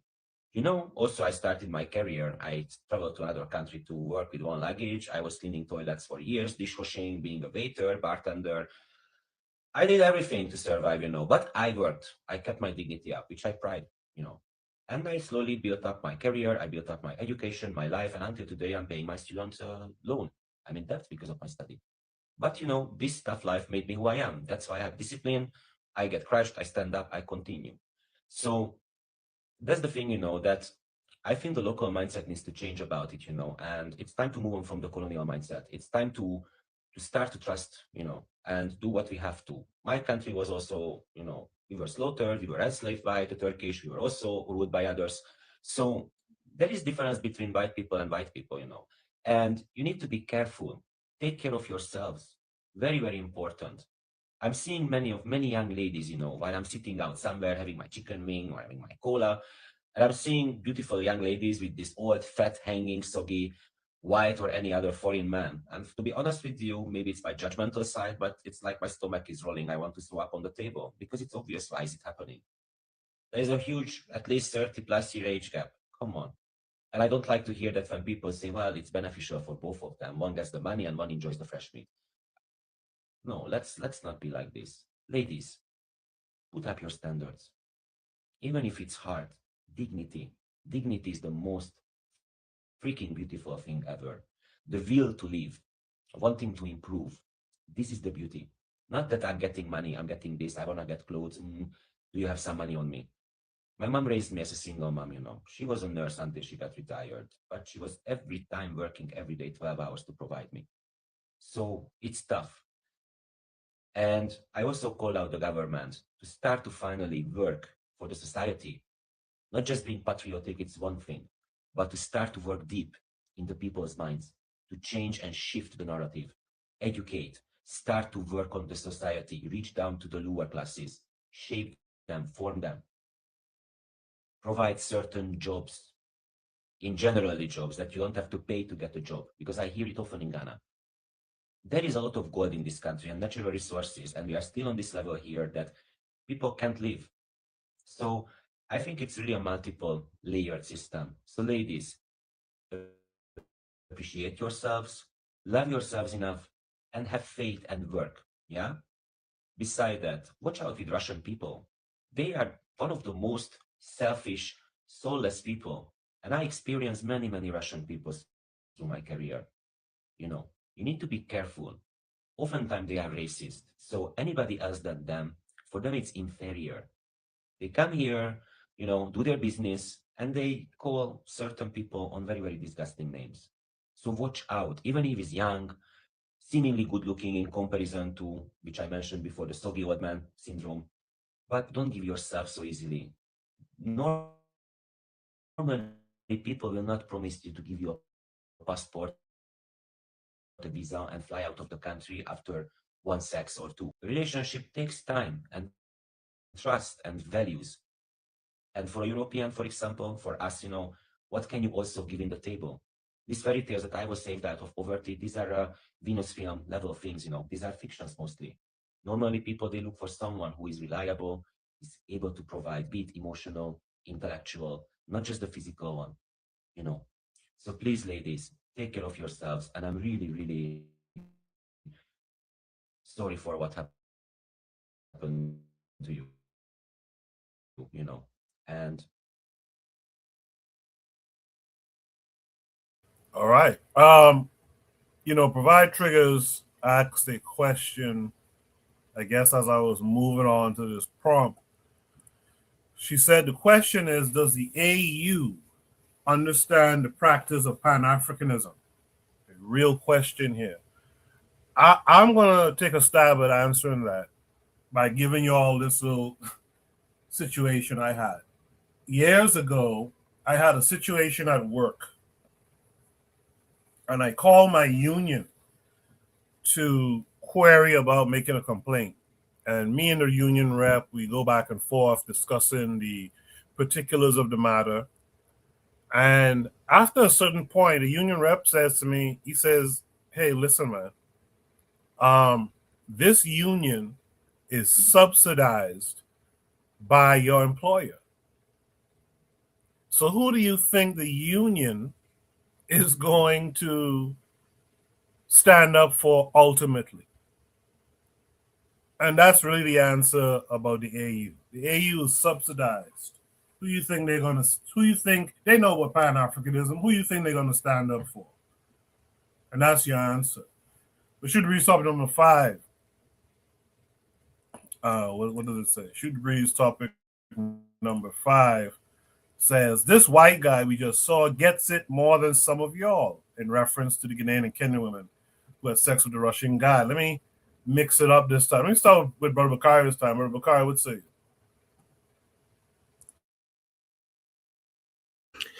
Okay, what I have to say about that is we talked about that last week. Black men did. I don't need to listen to no white guy talk about it. There was a whole lot of black women that came out and said something about those black women. A lot of black women from those countries came out and said something about those black women. So to sit and say a white guy get it and more than us, I have no idea who sent that on Discord, but I don't need to listen to the white guy. Black men have already spoken on it, whether we agree or disagree. Black women from Ghana, Kenya, came out and spoke about those black women. So therefore, that's all I got to say about it. All right. Black Steel, what say you? So I don't agree with this man, right? He is making it seem like it's about money, right? And these women see a foreign man with money, and they would go for him because it's about the money. He's white, he has money. I disagree with him, right? I believe that in the minds of these women, whiteness itself is the currency, right? If he was a regular, everyday black man from another country, he would not get the same level of play, right? So they make it sound like going after foreign men because foreign men have money. Do you believe they would go after an African American man like that? No, we don't. I don't believe that they would, right? What he's missing the mark because he doesn't want to put race in the equation. The reality is that in an anti-black world, whiteness has value, right? And the closer your proximity to whiteness in the minds of some black people, the better off you'll be, right? That's the issue. It's many black people. We're just talking about black women right now. That's where we get the whole swirlers, the divestors, the pasta and lobster. Got a white boy on my roster type of stuff. That's where all this comes from. That's where the Blancamiento, the Mejor La Raza, the free people of color. This is a sickness that black African people have because a result of our colonization, our slavery, and any other thing. Because there were avenues to escape from mixed race people that were not available in maybe not in the English speaking world, but in French and Spanish colonies, there were elements where if you were a little bit lighter on the totem pole, you could escape some of the daily brutality of slavery, right? So it made wanting to reproduce and get with mainly white men from this perspective a benefit, right? That mentality is hard to break. So I don't agree with him in that it's just about money, because I don't know if y'all remember the story about the young lady. I think her last name was Robinson, but she went on a blind date with this dirty looking white man, cracker look homeless. He killed the child and dismembered her. They still don't know where all her body parts are, right? But what would make this beautiful black woman? She was a gorgeous young lady, right? She could have had any man she wanted. What would make her go out and date a homeless white man, right? And you can say, oh, maybe he had money, but the man, you can look at this man. This man didn't look like he had money. He wasn't well dressed. You know, he was just a regular old white dude. But because whiteness has value, right? And also the propaganda too. It's very telling to me. So much propaganda that's put out about white men, right? Get you a white man, girl. White men treat us better. Oh, and white men are this, and they're nicer, and they know how to respect black women, and so on and so forth. It's crazy that most of the people in the Epstein files, probably what 95% of them is white men, right? You got a whole pedophile ring of white men right? They don't want to hear, they don't want to understand that white men are the demons and the monsters you think black men are. You'll always hear, oh, black men don't want to do this. Black men don't take care of your kids. But white men are the deadbeat parents of the youth of the world. White men have created whole ethnic groups off of raping women and leaving them, the children behind to fend for themselves. It is mind blowing. We got to deal with the propaganda that that that infects the black people's mind first, more than anything. It ain't all, it ain't most, but it's a lot. It's a lot, and it's very telling that when you, if we know social media isn't real life. That's very true, but it does have a way to spread information and misinformation as well. And I think that's very telling that the misinformation about how good white men are is just constantly being spread. And it's not even white men spreading it. It's black women. It's Asian women. You have Asian women who say they won't date an Asian man. They want a white man. You have black women who say, I've never. It is so telling. It was a dark skinned black woman. She used to be on this podcast called The Grapevine. She's a beautiful sister. But she was like, no one ever called me beautiful until a white man called me beautiful. And I said, I know you fucking lying. 'Cause- but but the reason I say she's lying is because in her mind, a black man saying she was beautiful doesn't carry the same weight as a white man saying she's beautiful. We got to deal. You got to deal with the mentality that has elevated whiteness within the minds of African people and caused us not to see the beauty within ourselves, within our own people. So I'll leave it there. Thank you. I feel like I agree with what you said, except for in the beginning. To this white boy's credit in the video here, he does point to whiteness. He does it on two occasions. Granted, they're blinking, you'll miss it kind of things, but he does point to, um, don't fall for this whiteness bullshit. He even mentions that, I think he mentioned about himself, he used to sweep floors or throw garbage or something. He's like, some of these dudes ain't really, basically he was saying a lot of these white dudes ain't really on nothing economic anyhow. So, so he does point out the whiteness part of it, as you said. Okay, I stand corrected. Yeah, yeah, he does. He points it out twice. Um, in the chat, Culture Education says Black Steel got it. Although black men from the U.S. do get more reception from black women in Spanish neo-colonies than local black men, but perhaps because black men from the U.S. have closer proximity to whiteness. Sure, I'm coming to you next. Earlier, Trigger Happy 262 Plus said people keep saying poverty. Yes, it's an element, but it's exaggerated to lessen the element that many are addicted to whiteness. I don't know why our people don't want to accept this. He says every panel I listened to, there was a faction of Ghanaians who kept pushing that there is no race element. They don't want to hear that white man had warped their minds. Lastly, he says Kenya is open about their love for white men. West Africa does it on the low, and especially with Lebanese, Chinese, and Indo-Aryans.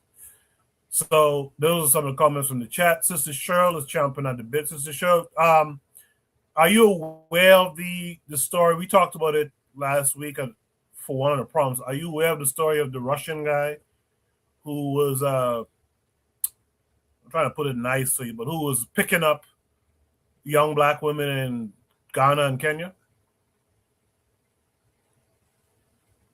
I don't think I'm aware of that. I think my husband might have said something about it briefly, but I'm not familiar with this particular case. But I am familiar with white people who are like this.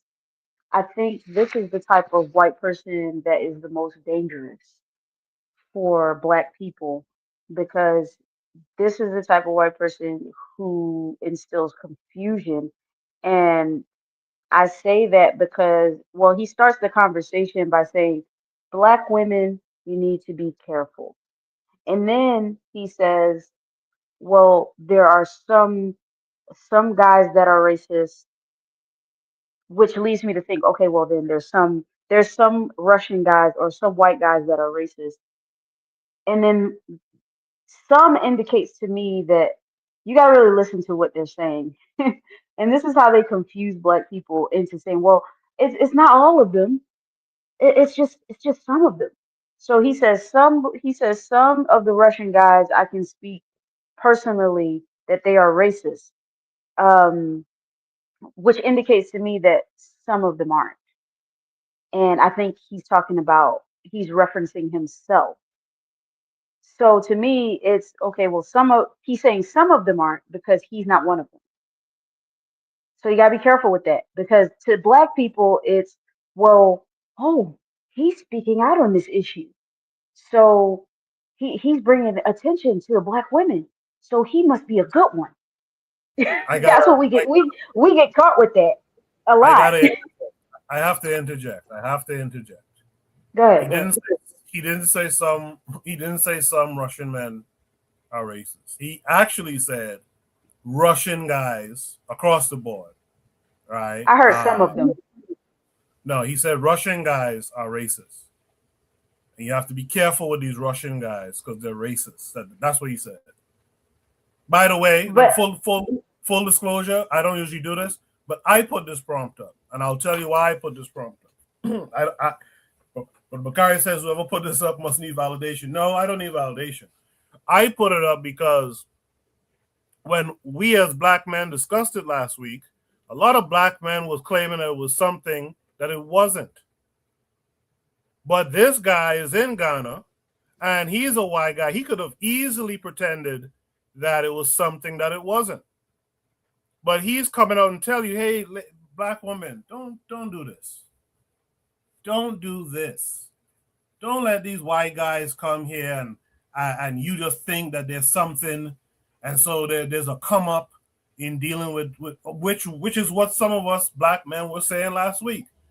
Don't let these people come here and make you think it's a come up, that they got money. He said, "Look at me. I used to throw out garbage or clean things." Something like that, he said. He's like, don't let them fool you. And then later in the video, he says, and as far as these Russian guys go, don't trust them, man. These guys are not good people, right? So that's why I posted. I didn't post it for validation. I posted to show Black men, hey, man, we got to believe what we see. It's not always the case that we're being fooled or something. Sometimes we got to see it for what it is and believe what we see and deal with it as the problem that it is. Koku, Black I think yeah, but no, hold on, no, hold no, on one second. no. Hold on one second. He's saying it. Yeah, He's hold saying it because on, he's man. You saying cut me off. Hold on. Sure. One Let second. me say, Go ahead, Koku. One thing I noticed in Bitter Master podcast, man, there's a tendency to shoot the messenger, right? There's a tendency to shoot the messenger. I'm gonna stay to say something that's probably gonna be criticized, right? All white people ain't racist. They're not. However, it don't matter ultimately if they're not all racist, because the ones that ain't racist ain't about to bust a grape. So all white people ain't racist, but the ones that aren't racist ain't the ones running the show, right? So I'm not really concerned about the ones that ain't racist. I'm worried about the ones that are racist because they're the ones causing the problem. But whether this dude is racist or not, to me, he does present a valid point. And instead of addressing his point, let's not shoot the messenger.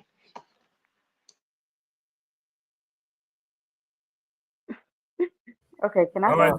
sure, go ahead. Yeah. Lord. Okay. Not even sure where to start. Okay. I understand what he's saying. I was gonna address that. He said, Black women be careful. And sure, I'm sure Black women have heard from many people to be careful who are not white. I'm sure they've heard it. But the point is that they'll listen if it's a white man, they're gonna listen to that, right? So I mean, and also he's having sex with white women. I mean, with black women. It's very obvious.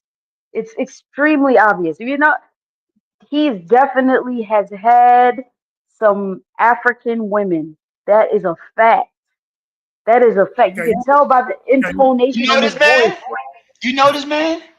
You can can you tell tell me by the his time? body language. Look at his body language. You Look, y'all speculating, can't. We Sheriff. You can't keep doing speculating. this. We can't keep doing this You year after year. We speculating. can't keep doing We this. gotta deal with We the can't keep facts. doing this.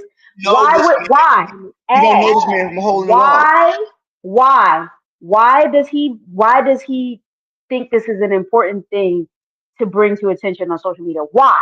He Why? saw the What does same he video benefit? we did. What does he benefit? What does he benefit as a white man He with saw the black same people? video What does we he did. benefit?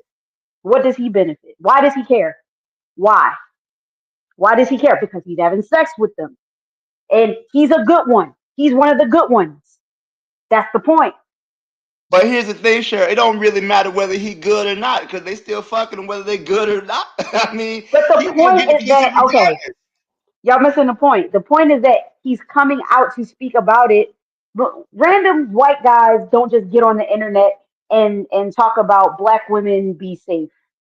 He's engaged with a black woman on some level. He's in a relationship with one on some level. No white man feels the need to reach out to social media to tell anybody that if he's not engaged with one in some form or fashion.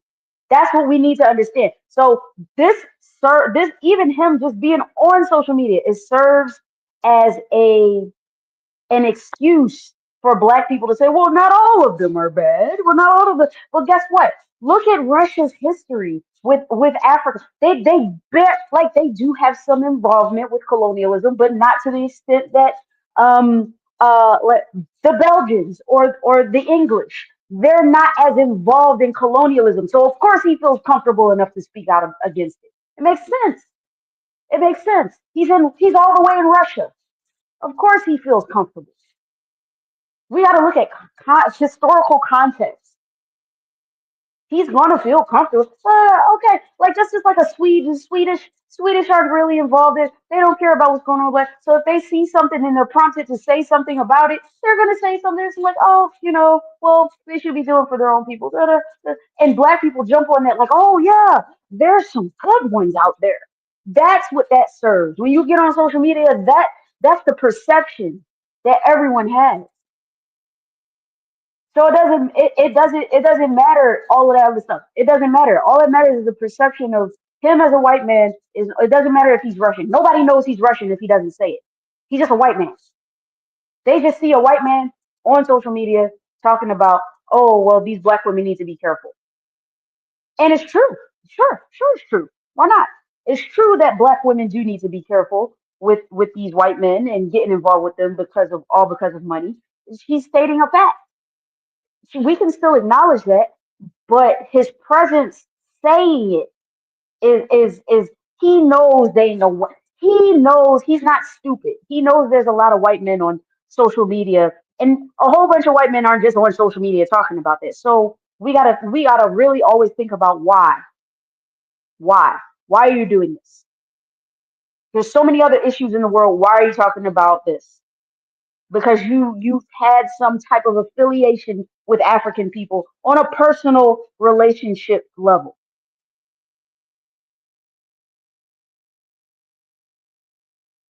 But I mean, respectfully, I still don't see where that changes the messaging, though, because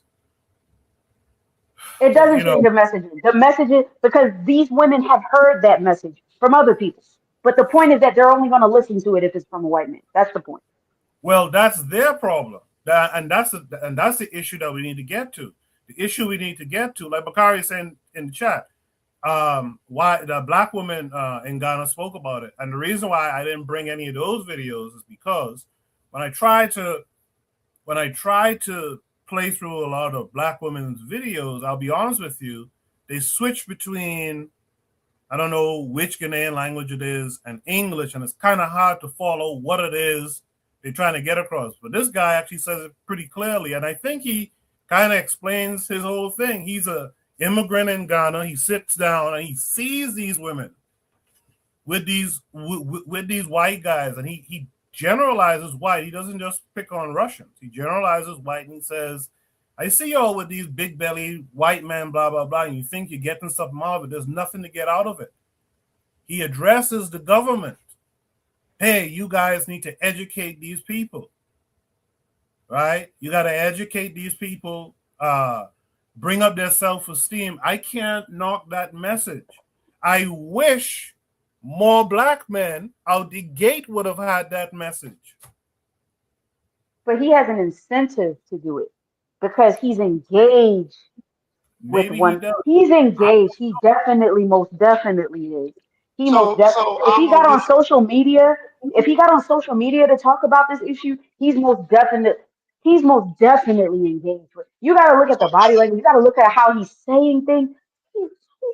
As a black man, listen, would I not also have an interest in saying something about this thing as well? What's your point? I mean, what's yours? Your incentive, because my point is the reason he's saying it is because his incentive is to attract more black women. That's my incentive too. That's what's up. Okay, black men don't need that incentive. They don't need that incentive. They can just walk up to a black woman and just tell them. They don't need to get on social media. That's the. Have you ever tried to get a black woman? Because damn. But my point is okay. The point is that he's white, so they're gonna believe him over the black person. That's why he's doing it. That it serves as a point of confusion. If a black man does it, it doesn't serve as a point of confusion. A white man that fuels the confusion. That's the point. I'll say this. If a bear tells me not to walk into a bear trap, I ain't gonna be confused. I think I'm gonna avoid the bear trap. To me, it's about the message. In this particular case, I understand that they play these little tricks and stuff like that. So I get where Alma's coming from. And you know what? Alma might even have a point. I see Trigger kind of said something similar. Maybe he's trying to drive a little pipeline to get some black girls to mess with him. It'll be kind of weird because he's talking about himself as a white man in general, but so be it. But the point of this prompt, let me just reiterate that for a second. And I think Black Steel is onto something too. A lot of times we get on the messenger and we don't deal with the message. I remember when Gas 'Em Up used to come around, Gas 'Em Up put up a prompt on Foucault. And people were like, Foucault? Why are we discussing Foucault? A little while ago, we just discussed Plato. Why are we discussing Plato? But isn't it the message that makes sense? To me, that's what makes the most sense, the message, right? With that said, though, Juan, you've heard everything else that was said. What say you? Yeah, so forgive me, because my American brothers and sisters keep on calling this person a white man. He looked like an Abdul to me. Forgive me, because he looked like he's eat kebabs and stuff. I didn't think he was a white guy. I thought he was an Abdul character. But needless to say, let me say, I didn't hear the sisters from Ghana respond. I do need to listen to those videos because I am curious to know how the Ghanaian sisters actually did respond to what was happening in Ghana. I did hear the government of Ghana respond. So the government of Ghana did respond to what the sisters was doing, and they put out something as far as like a bolo, an Interpol bolo on this guy, as he ran back to Russia. So I'm thinking that they are collectively dealing with these kinds of issues. And someone said, well, it's not the fact that he may not necessarily be penalized, him specifically, because the Ghanaian government the Russian government does not extradite any of their citizens. But the Ghanaian politician was saying that it will stop or curb the other Russians or other people from coming into the country and trying the same kinds of things. because this guy, if he goes outside of Russia and Interpol gets him, he'll have to face what he would have done in Ghana. So even though he may not necessarily be punished for what he did, I think it'll stop a whole lot of other passport bros coming into Ghana and trying to do the same kinds of things. So I respect the country of Ghana for actually standing up and speaking on this issue. In particular, it was men talking and the men from the government speaking in the video, but I did not hear the sisters respond in terms of what their sisters was doing in Ghana. So I say shout out to them. This guy, he did have a good message and all that good stuff, but I think for me, Brother Bakari is right. I really am more concerned with what the Ghanaian government has to say about it and what the sisters on the ground have to say about it. I take that in hand more so than, even though this particular guy had a good message and all that good stuff, I really want to hear from the people themselves what they thought about what this interloper did when he came into Ghana and what he was trying to do. So that's really all I have to say on this, really. Appreciate that. Is there any other last thoughts on this prompt before we do shout outs tonight? And by the way, let me just say this too. I get the idea of it serves some confusion, I guess, because the white guy says it. But here's the thing: every week or every other week, y'all tell me meet people where they are. That's where our people are anyway. Our people listen to white folks. When we was talking about it last week, people were shooting down the same shit that I was saying. People were shooting it down. And here it is. This guy sat there and he came up with his message on it himself. Right? It is what it is. We gotta say what we gotta say. And hopefully people will start listening to the messages that we put out. But a lot of our people really just listen to these other folks. And it is what it is. Coco. Yes, sir. Oh, yeah. Hey, Coco, don't take it personal, brother. Because sometimes when I put props up, they shoot me down too. So don't take it personal. I ain't taking it personal. But I will speak up on it. I'm not gonna back down from it. Right? We our people always listen to these folks. My putting it up was more so for the shock of it. Well, I guess if this white guy says that, I guess there's something to it. Because when we were saying something about it, people were shooting it down.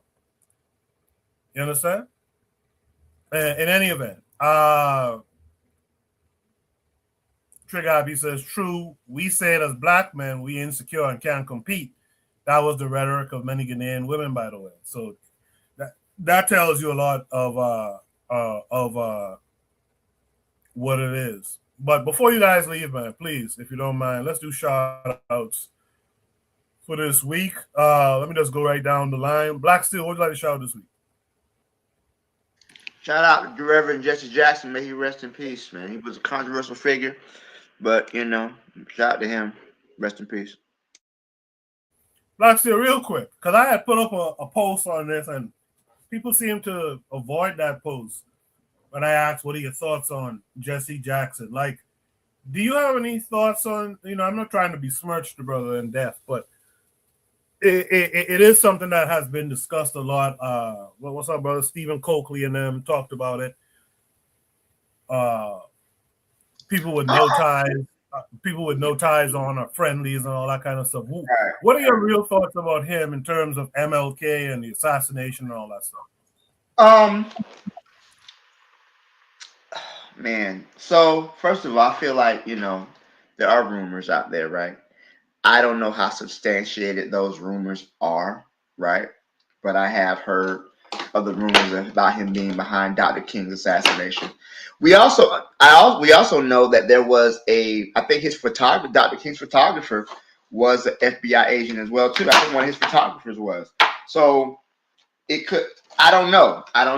And because I don't know, I tend to kind of be hesitant to speak on certain things. I like to kind of speak with some level of knowledge. So if I know something, I don't like to assume. I think Jesse did a lot of good things. He did some bad things too. I think he ran probably one of the most progressive presidential campaigns in America. Like the stuff he asking for back then, it would never do now. But I mean, I don't know. He was a complicated figure. He was a human being. I don't really know too much about. I mean, I've heard the rumors. I know just the rumors about him being behind Dr. King's assassination, or that he was working with the FBI. I don't know if that's true or not.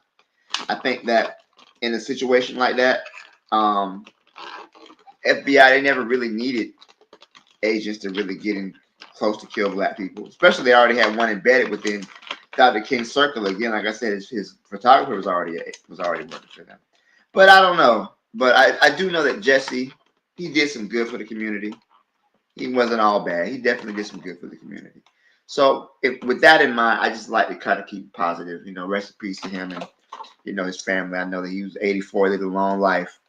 I feel like sometimes I got more days behind me than ahead of me. So it just kind of helps me feel in touch with my, you know, just kind of gives me little reminders of my own mortality. So rest in peace to him. Yeah, absolutely. Brother Kai, what did I shout this week? Shout out Focaz on this book. Congratulations. I can give a shout out to Reverend Jesse Jackson, and I'm gonna say Reverend Jesse Jackson has some good and some maybe some bad because he's human. I know everybody say he I don't know how these people would know he had anything to do with setting up the MLK murder, but not a but about that. But I can say this. Well, I will say this. I was told as a young boy by a grown man that I look up to who was in that lifestyle, said, be careful of Jesse Jackson. Not that he harmed MLK, but being out there with them, you could tell that he wanted to take MLK place. And I had a problem Mississippi, and I had all those companies boycott the state of Mississippi, the state with the most black people, and they was bringing these businesses and these companies, and people need jobs, and say, don't bring them there because they got the Confederate flag in Mississippi. So I had a problem with them because I'm black and I'm from Mississippi, and I saw I know folks needed those damn jobs. And shit, where they come to places like Atlanta that's flying the Confederate flag in 2026, nobody ever said boycott. Nobody ever did anything like that, as if the people in Mississippi didn't need anything. But hey, that's my thoughts on Jesse Jackson. Can I answer Forecast question right quick? Of course, yeah. Fam, what do I think? That's a state law.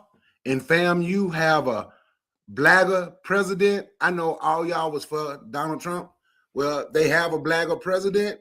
So therefore, she lived by the rules. That's a state law where they can't say they don't know university campuses in the state of Florida, which is crazy to me. It's just going where they can say history. It's going to American history. This regime want to wipe out black history everywhere. So that's a state law they put in place.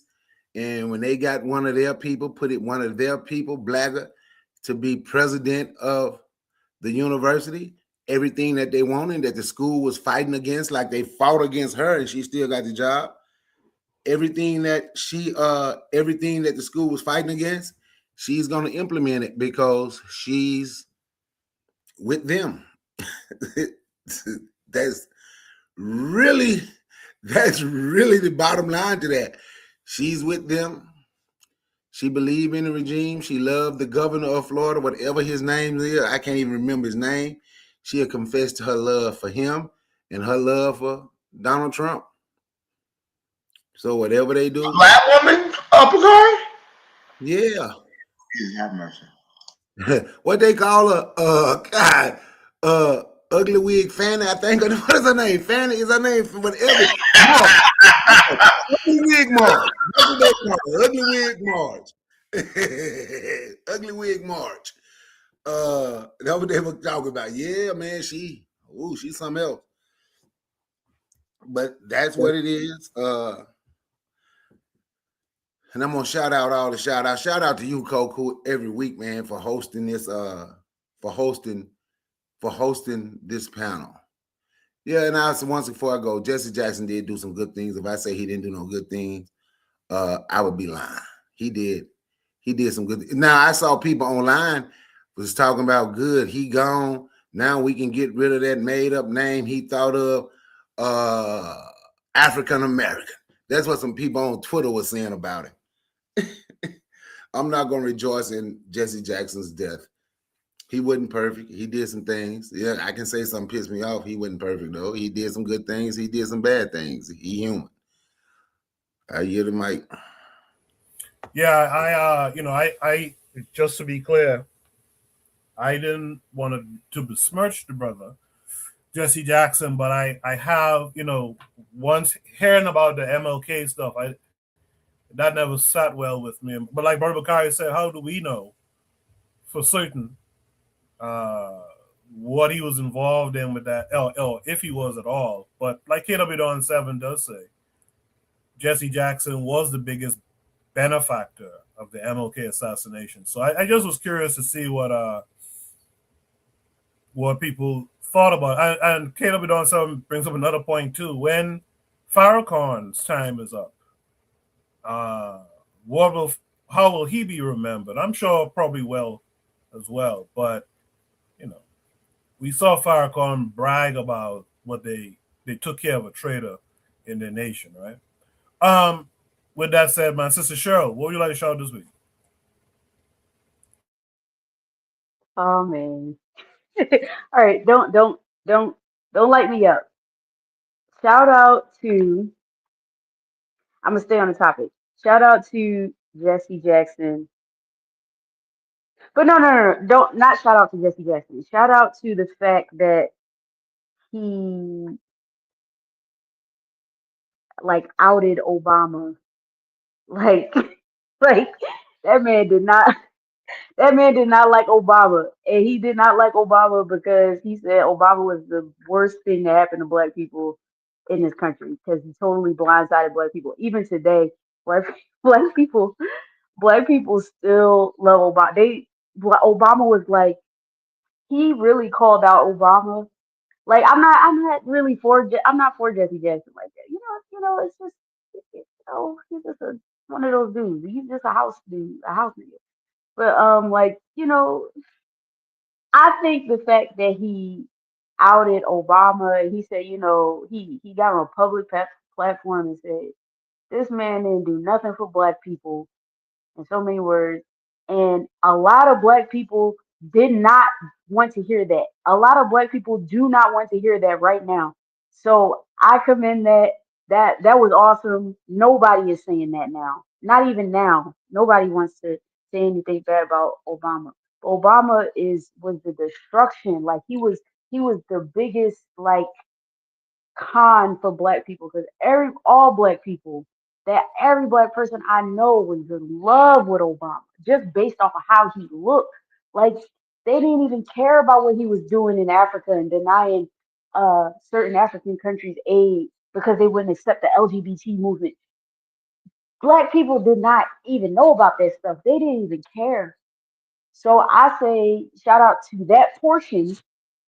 I want to emphasize that portion. Shout out to that. That was amazing. So, but everything else, he does the coonish stuff. He does certain things. I just don't agree with. I can say all of that, and I can still say that I don't agree with him. I don't agree with Jesse Jackson. So shout out to that portion. Yeah, Jesse said he'll cut off his nuts on a hot mic talking about Obama. That was interesting too. Culture Education says even Rastafari reggae musicians made songs for Obama. Shout out to Ike and Fire, who's in the chat as well. Ike and Fire said Colin Powell was the main black person in the assassination of MLK. I had no idea. I've never even associated those two people. That's news to me. Last but not least, Buana, what would you like to shout out this week? Yes. So let me say, it's not a brother Bakari. It's not a bad thing that the lady from FAMU got rid of the title of black. And the reason why I say that is you refer to yourself as African American. So if they take away blackness, that's not hurting you because you believe that you should be referred to as an African American person. So let them keep the term black. You just call me African or African American. No problem. Problem sorted. As far as so she that lady, the president of FAMU, she ain't hurt people who consider themselves as African American. All she did is brought the people closer who was running away from African to refer to themselves as just that. Because if you're referring to yourself as black, you have to refer to yourself as something else now. So now you're African American. How about that? But as far as Jesse Jackson is concerned, God rest the dead, or how they say in the Bahamas, he did what he needed to do. He was an integrationist person. Me and his politics is very different. I do think that he may have helped a lot of people within his community and outside of it. He was more of a African American person. So, shout out to his efforts in trying to assist in what he did within his community. That's the really only thing I can say about Reverend Jesse Jackson. If you really want to hear a very good obituary or synopsis of Obama's life, I was listening to Dr. Greg Carr this morning, and he gave an excellent rundown on Jesse Jackson and many of the different things historically of the works of Jesse Jackson and the people who he was linked to and all these other things. So, if you have the time, catch that episode. He did a very good breakdown on Jesse Jackson's life.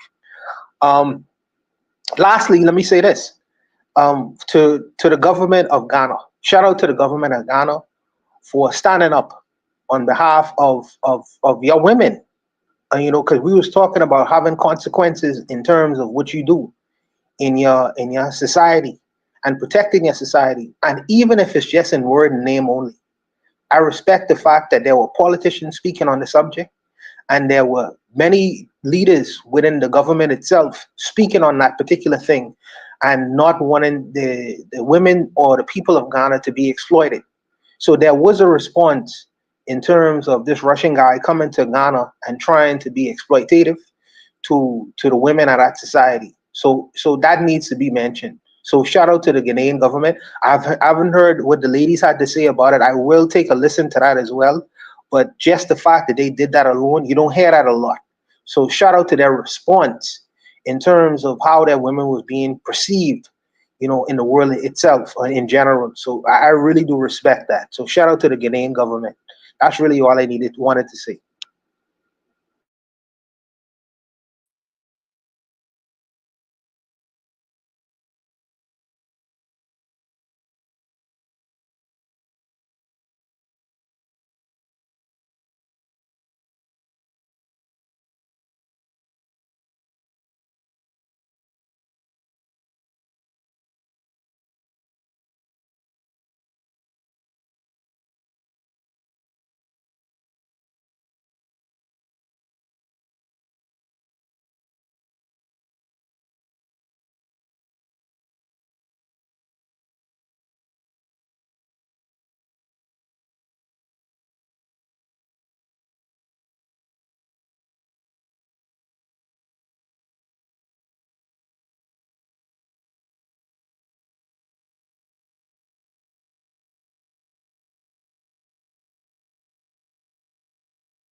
Thanks for listening to the Bitter Medicine Podcast with your host, Koku.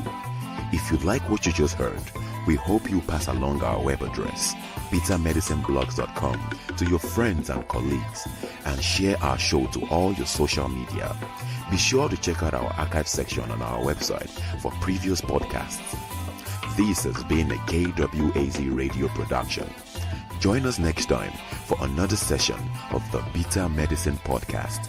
Follow us on Facebook at Beta Medicine Show, Twitter, Beta Meds, Tumblr, Beta Meds, Instagram, Beta Medicine.